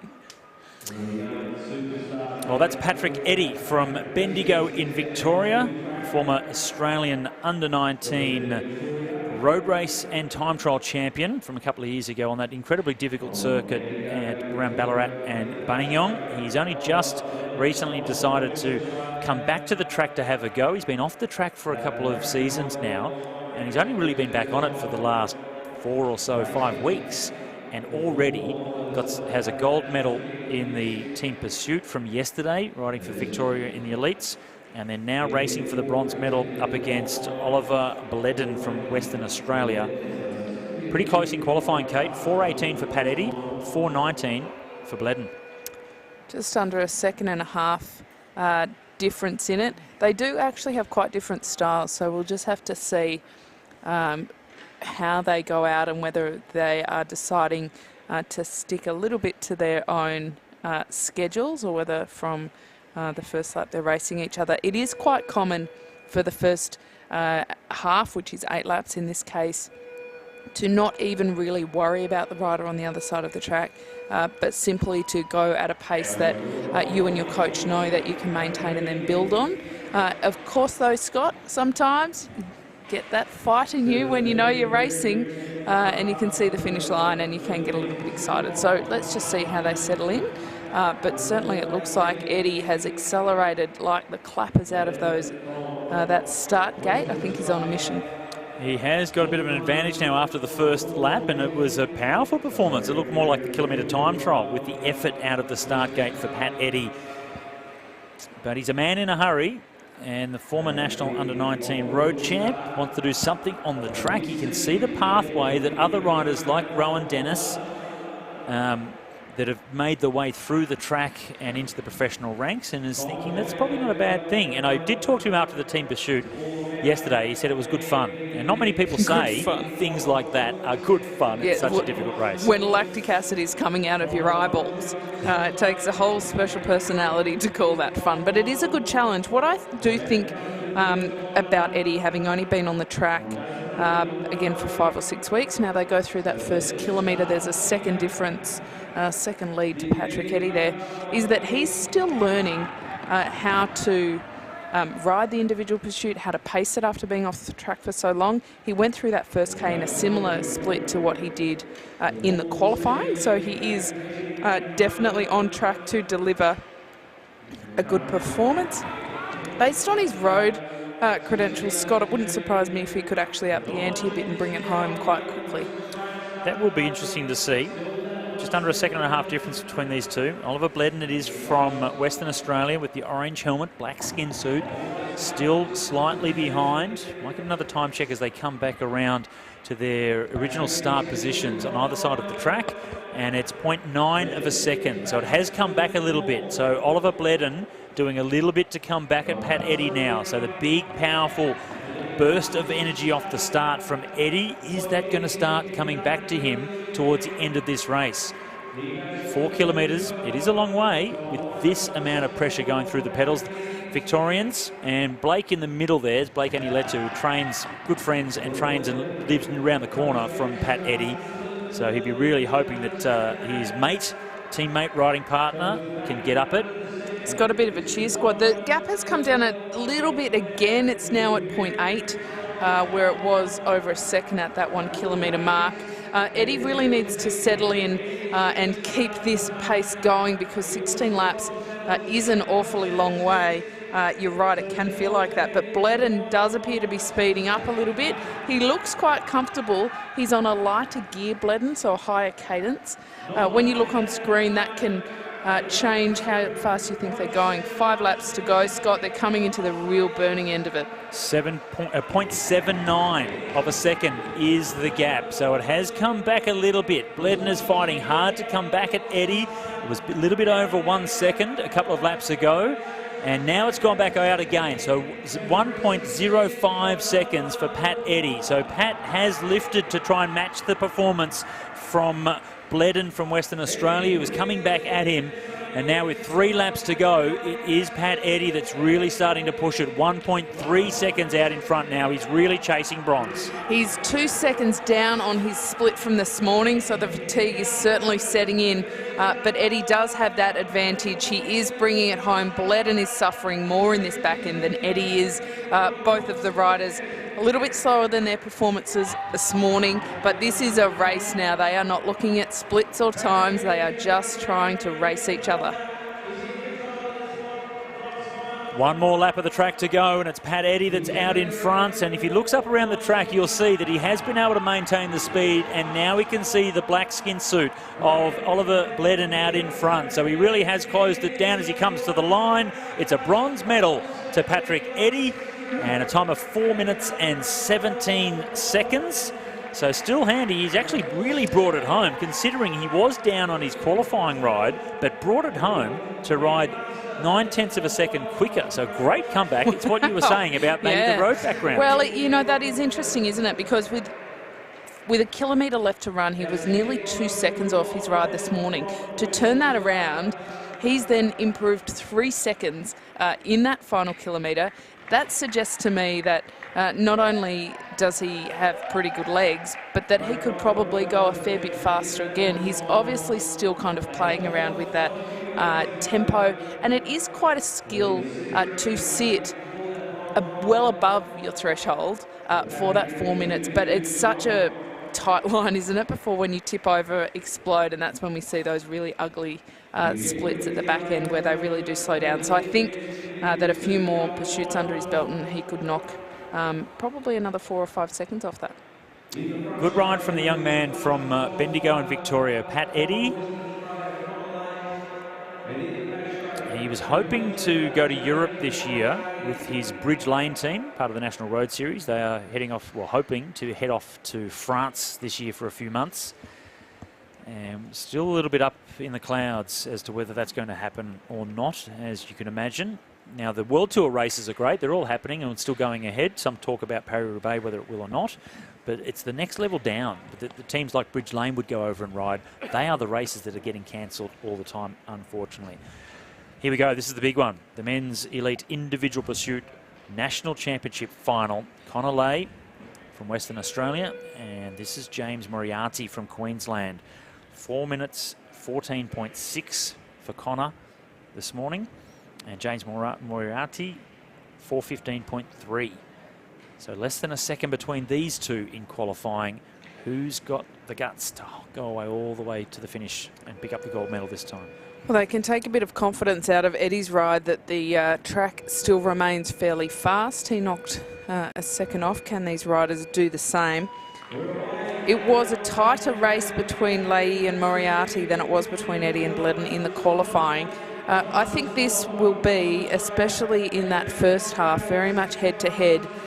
They will want to go out on a fairly controlled schedule, but then when those clappers come down from the coaches, the race is on. Nick Formosa, he is on the side for James Moriarty, on the side of the track there, so he will be calling the schedule for him there. And the schedule, Scott, is of course they're holding up their lap splits to make sure they don't go out too hard. Some pursuiters can ride very well off feel and they don't need that, but a lot of pursuiters are quite used to those cues that they get from the trackside.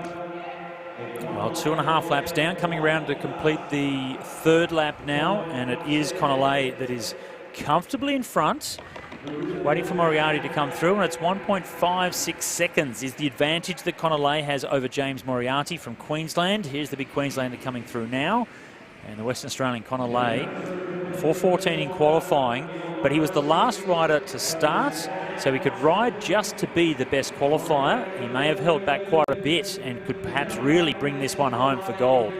Racing for gold and silver, but I'm sure Connor Lay would really like to put down an incredibly impressive time.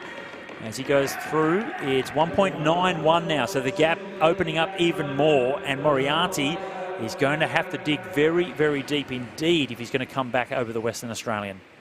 Well, there does come a point in this individual pursuit where even if Moriarty has a bit left in the tank, once Leahy can see him, remembering they start half a lap apart, but when you are within about a quarter of a lap, you really have something to chase, and it completely changes the dynamic of the race. So this is the opportunity and the important part where Moriarty needs to make sure that Leahy doesn't have that to chase.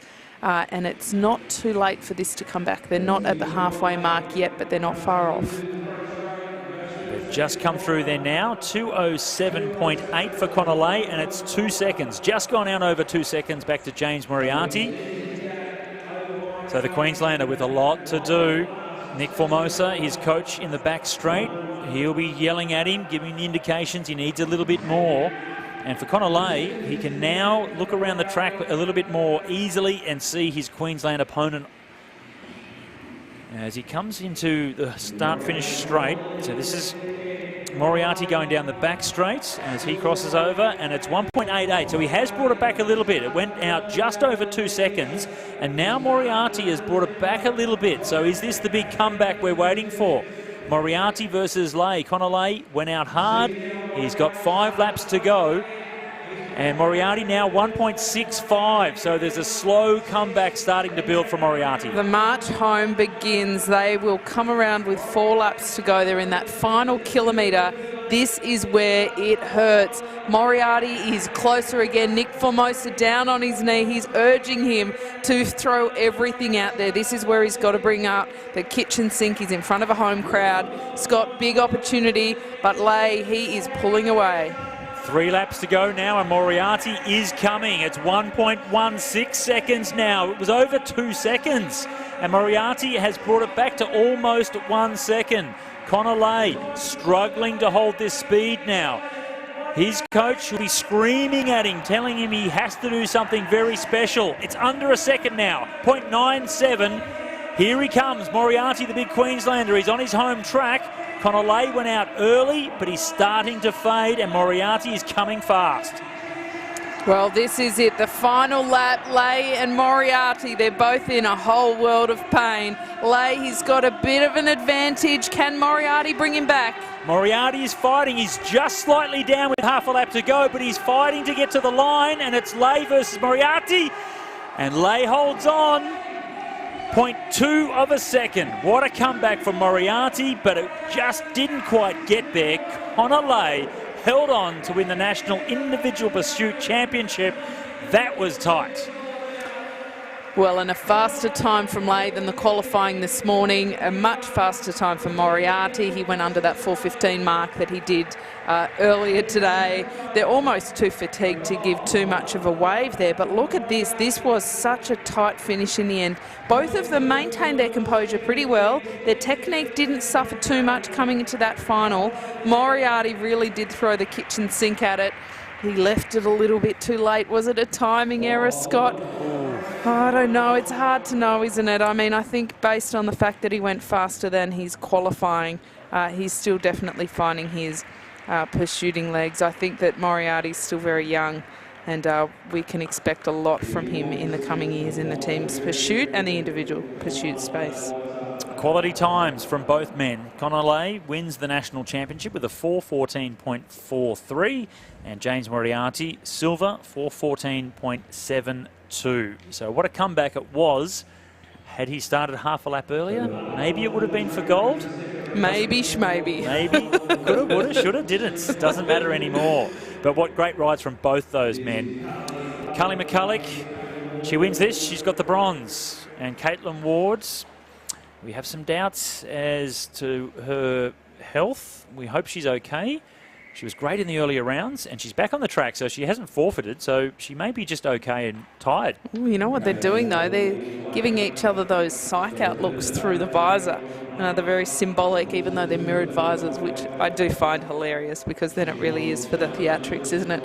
But that's a lot of what sprinting is about. It takes some pretty strong and impressive personalities And, you know, I think sometimes you watch them race and you think they must be quite intimidating people, but both Keirin and Carly are two of the kindest girls you'll ever meet. You could probably not imagine at first meeting that they are such warriors when they're out on the track, but both of them are absolute fighters. They've got similar journeys in terms of what they've had to go through in their careers. McCulloch, of course, a bit more experienced with a number of Olympics under her belt, medals there, World Championships, stripes in her cupboard. Caitlin Ward has always been kind of the bridesmaid there, Scott, ready in the wings waiting, but they're equals out on the track now. McCulloch took that first round, but can Ward fight back? Well, Kelly McCulloch quite happy then, just to power past Caitlin Ward. They'll come around to get the bell. Fairly slow approach though this time, and this is for the bronze medal. If Carly McCulloch wins, she gets the medal. Caitlin Ward will be fourth, not on the podium, and it's Ward down the back straight, trying to come up around the outside of McCulloch. A look down underneath the shoulder there from McCulloch as they come into the final bend, and Ward hasn't got the answer. The question was thrown to her. Carly McCulloch comes away with bronze. Too straight from McCulloch, and it's a bronze medal, too strong from Caitlin Ward. Fourth place for her. Fourth fastest in qualifying, came away with the bronze medal, so she's gone above her seeding. That's one positive thing from Carly McCulloch. And the bronze medal should be on the podium, so she'll be happy with that performance considering the tough last 12 or so months that she's had since getting a back injury, then the pandemic. So a good comeback from her, even though she still has a fair way to go until we get to the Tokyo Olympic Games. There's plenty of time to take that next step that we're hoping.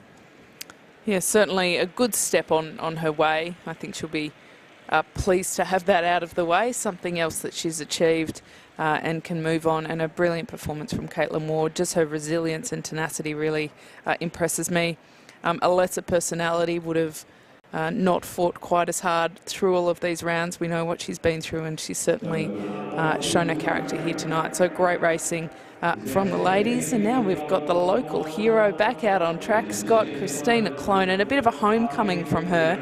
And I think we're kind of witnessing a changing of the guard, because for Christina Clonan, if she can win this and she becomes Australian sprint champion, that's certainly a bit of a step up for her. And Brianna Hargrave, hasn't this been a breakout performance from her as well? She can be very pleased. The smile on her face even going into this round, you knew that she was feeling pretty satisfied and pretty confident of the form that she brings into this. So she has been riding very consistently through all of these rounds. So Clonan and Hargrave roll off the start. Clonan with one win under her belt, but it will go to best of three if Hargrave can pull this one off. If she doesn't, this will be the last race of the night. If Christina Clonan wins it, she gets the gold medal. Brianna Hargrave doing everything she can to stop that and force her to a third ride. Christina really has been quite comfortable.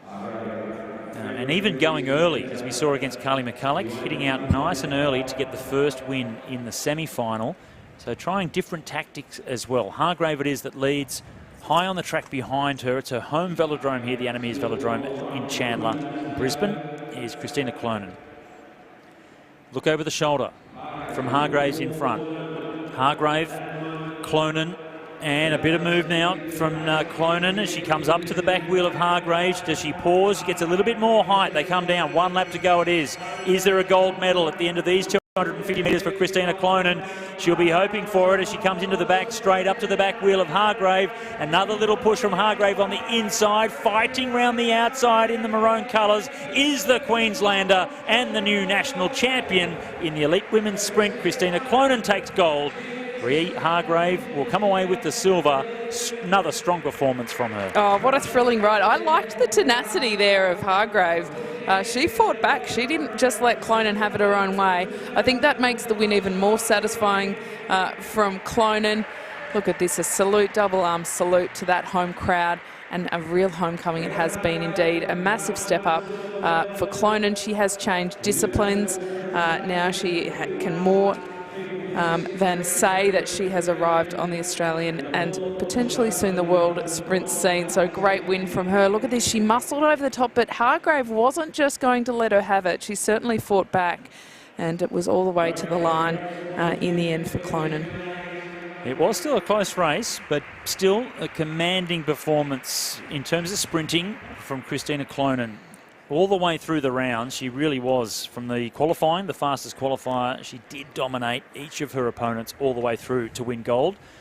So another sprinter emerges from a different source as she went through the endurance program, now coming back. So she still also has a lot of room for improvement, because all the gym, all the training, everything that's going to come over the next couple of years, Christina will get much, much faster than she is already. She's a bit of a firecracker too. I think that she brings quite a lot of pizzazz. And to be able to change disciplines, the mindset required to go from being an endurance athlete to being a sprint athlete, as well as the resilience of kind of effectively starting again when you're already at quite a high level. They've shown a lot of faith in her, and in return she has absolutely committed and dedicated herself to the art of sprinting. And by goodness, she's done a brilliant job. So very well deserved from her. She was absolutely thrilled with her gold medal in the 500 metre time trial.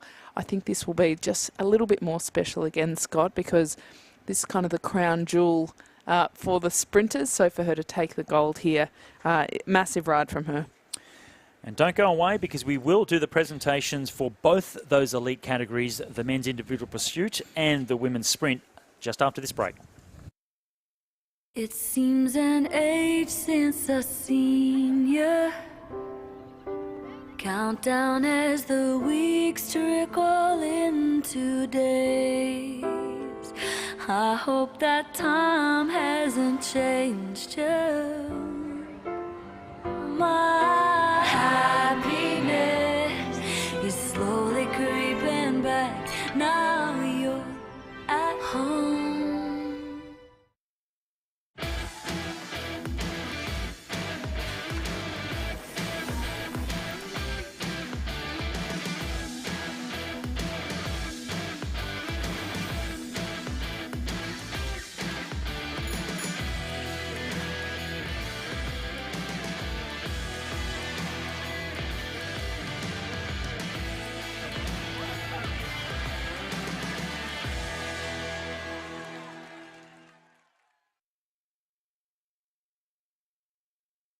Tasmania up around the outside. It's going to be close. Oh, I think he on the got top. it. I think Stratton got it, the young Will as well, fighting to try and get around the outside. And this is going to be a scramble for Hargraves to fight her way back through on the inside. She did it, but that was a scary moment for Brianna. 11.3 for Felice Beitzel. So this is going to be very interesting. Carly is very experienced. She'll be wanting to use her tactics.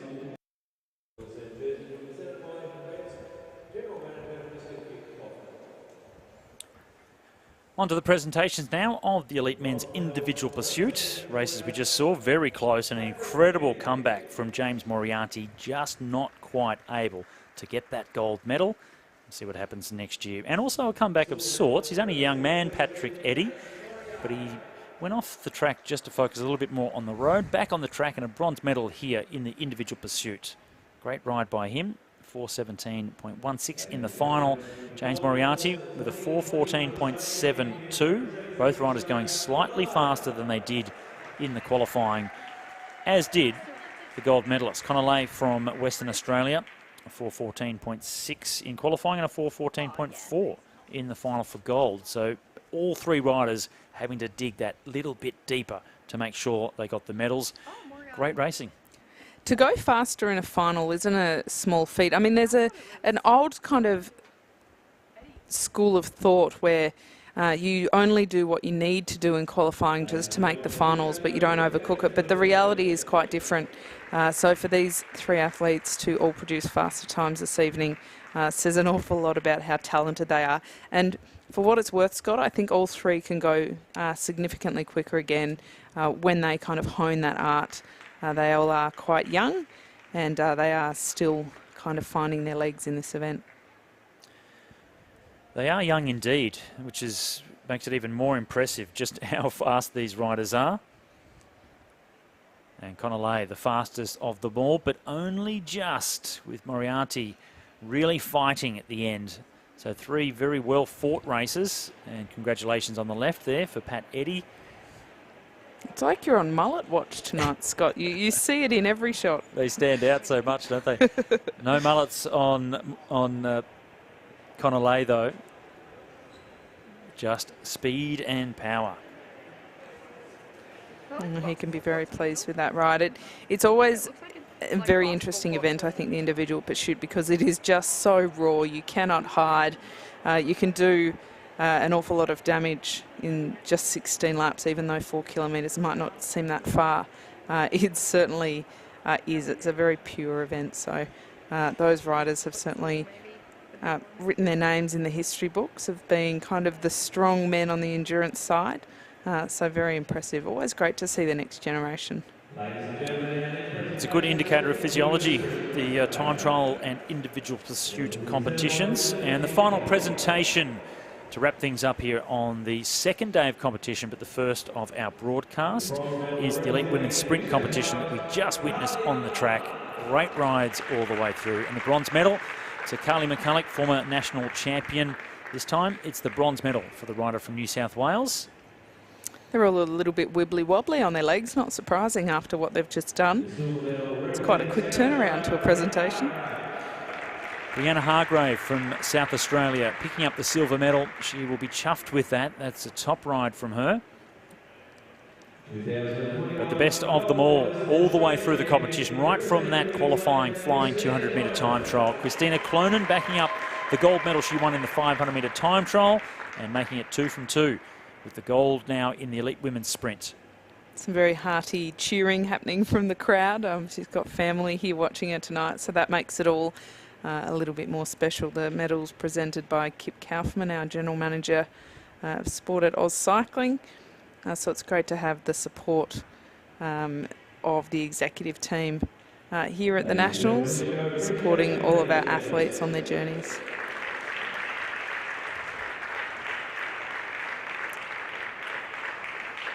The fastest female cyclists in Australia. Christina Clonan, Brianna Hargrave and Carly McCulloch. 1, 2, 3, gold, silver, bronze. Great rides by all three, as it was the individual pursuits. The keirins were great as well. The under-19 keirins, looking forward to seeing the elite women and the elite men come out to play. Matthew Glaitzer in the mix as well. We also have Shane Perkins, former keirin world champion, now riding for Russia. He's on the program as well, as it's an open national championship, so we can have riders from other countries. Perko will be coming out to race in the next couple of days. That'll be interesting to see, Kate. It'll be a cracker. What a great night's racing we've seen here for the first night of broadcast. Scott, I think that we really are witnessing not only the best that Australia has had and will go to the Olympics, but we're also seeing a pretty strong glimpse of the future as well. A wonderful overlap thanks to the delay of the Olympics. There are some silver linings, but it has been some really impressive performances tonight. It certainly has, and that wraps it up from our day one coverage here of the National Championships. We're looking forward to your participation as we all tune in to watch the next day tomorrow. So much more racing still to come, and I'm looking forward to that big man, Matthew Glaitzer. He'll be on track in the next couple of days. Well, fighting to try and get round the outside, and this is going to be a scramble for Hargraves to fight her way back through on the inside. She did it, but that was a scary moment for Brianna. 3 for Felice Beitzel. So this is going to be very interesting. Carly is very experienced. She'll be wanting to use her tactics. Let's see if she's got the speed as well. Ooh, a little bit of balking Very special if she's going to take it to a third race.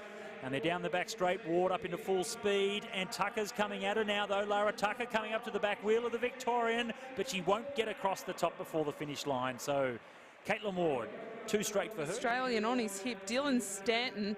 Will he make his move, or will he just open it up for the Queenslander in Ryan Elliott? Well, the New South Welshman, both of them in control. That was a very strong and controlled sprint. He'll come away with the win, Barber.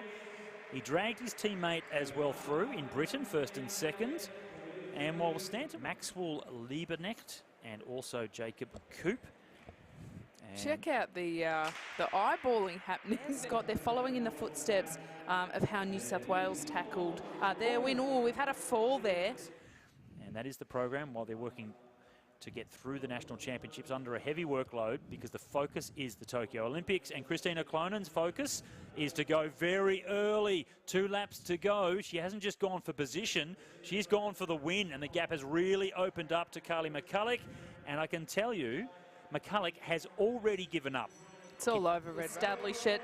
Out of the seat now, Robinson, because McCaig is on her way.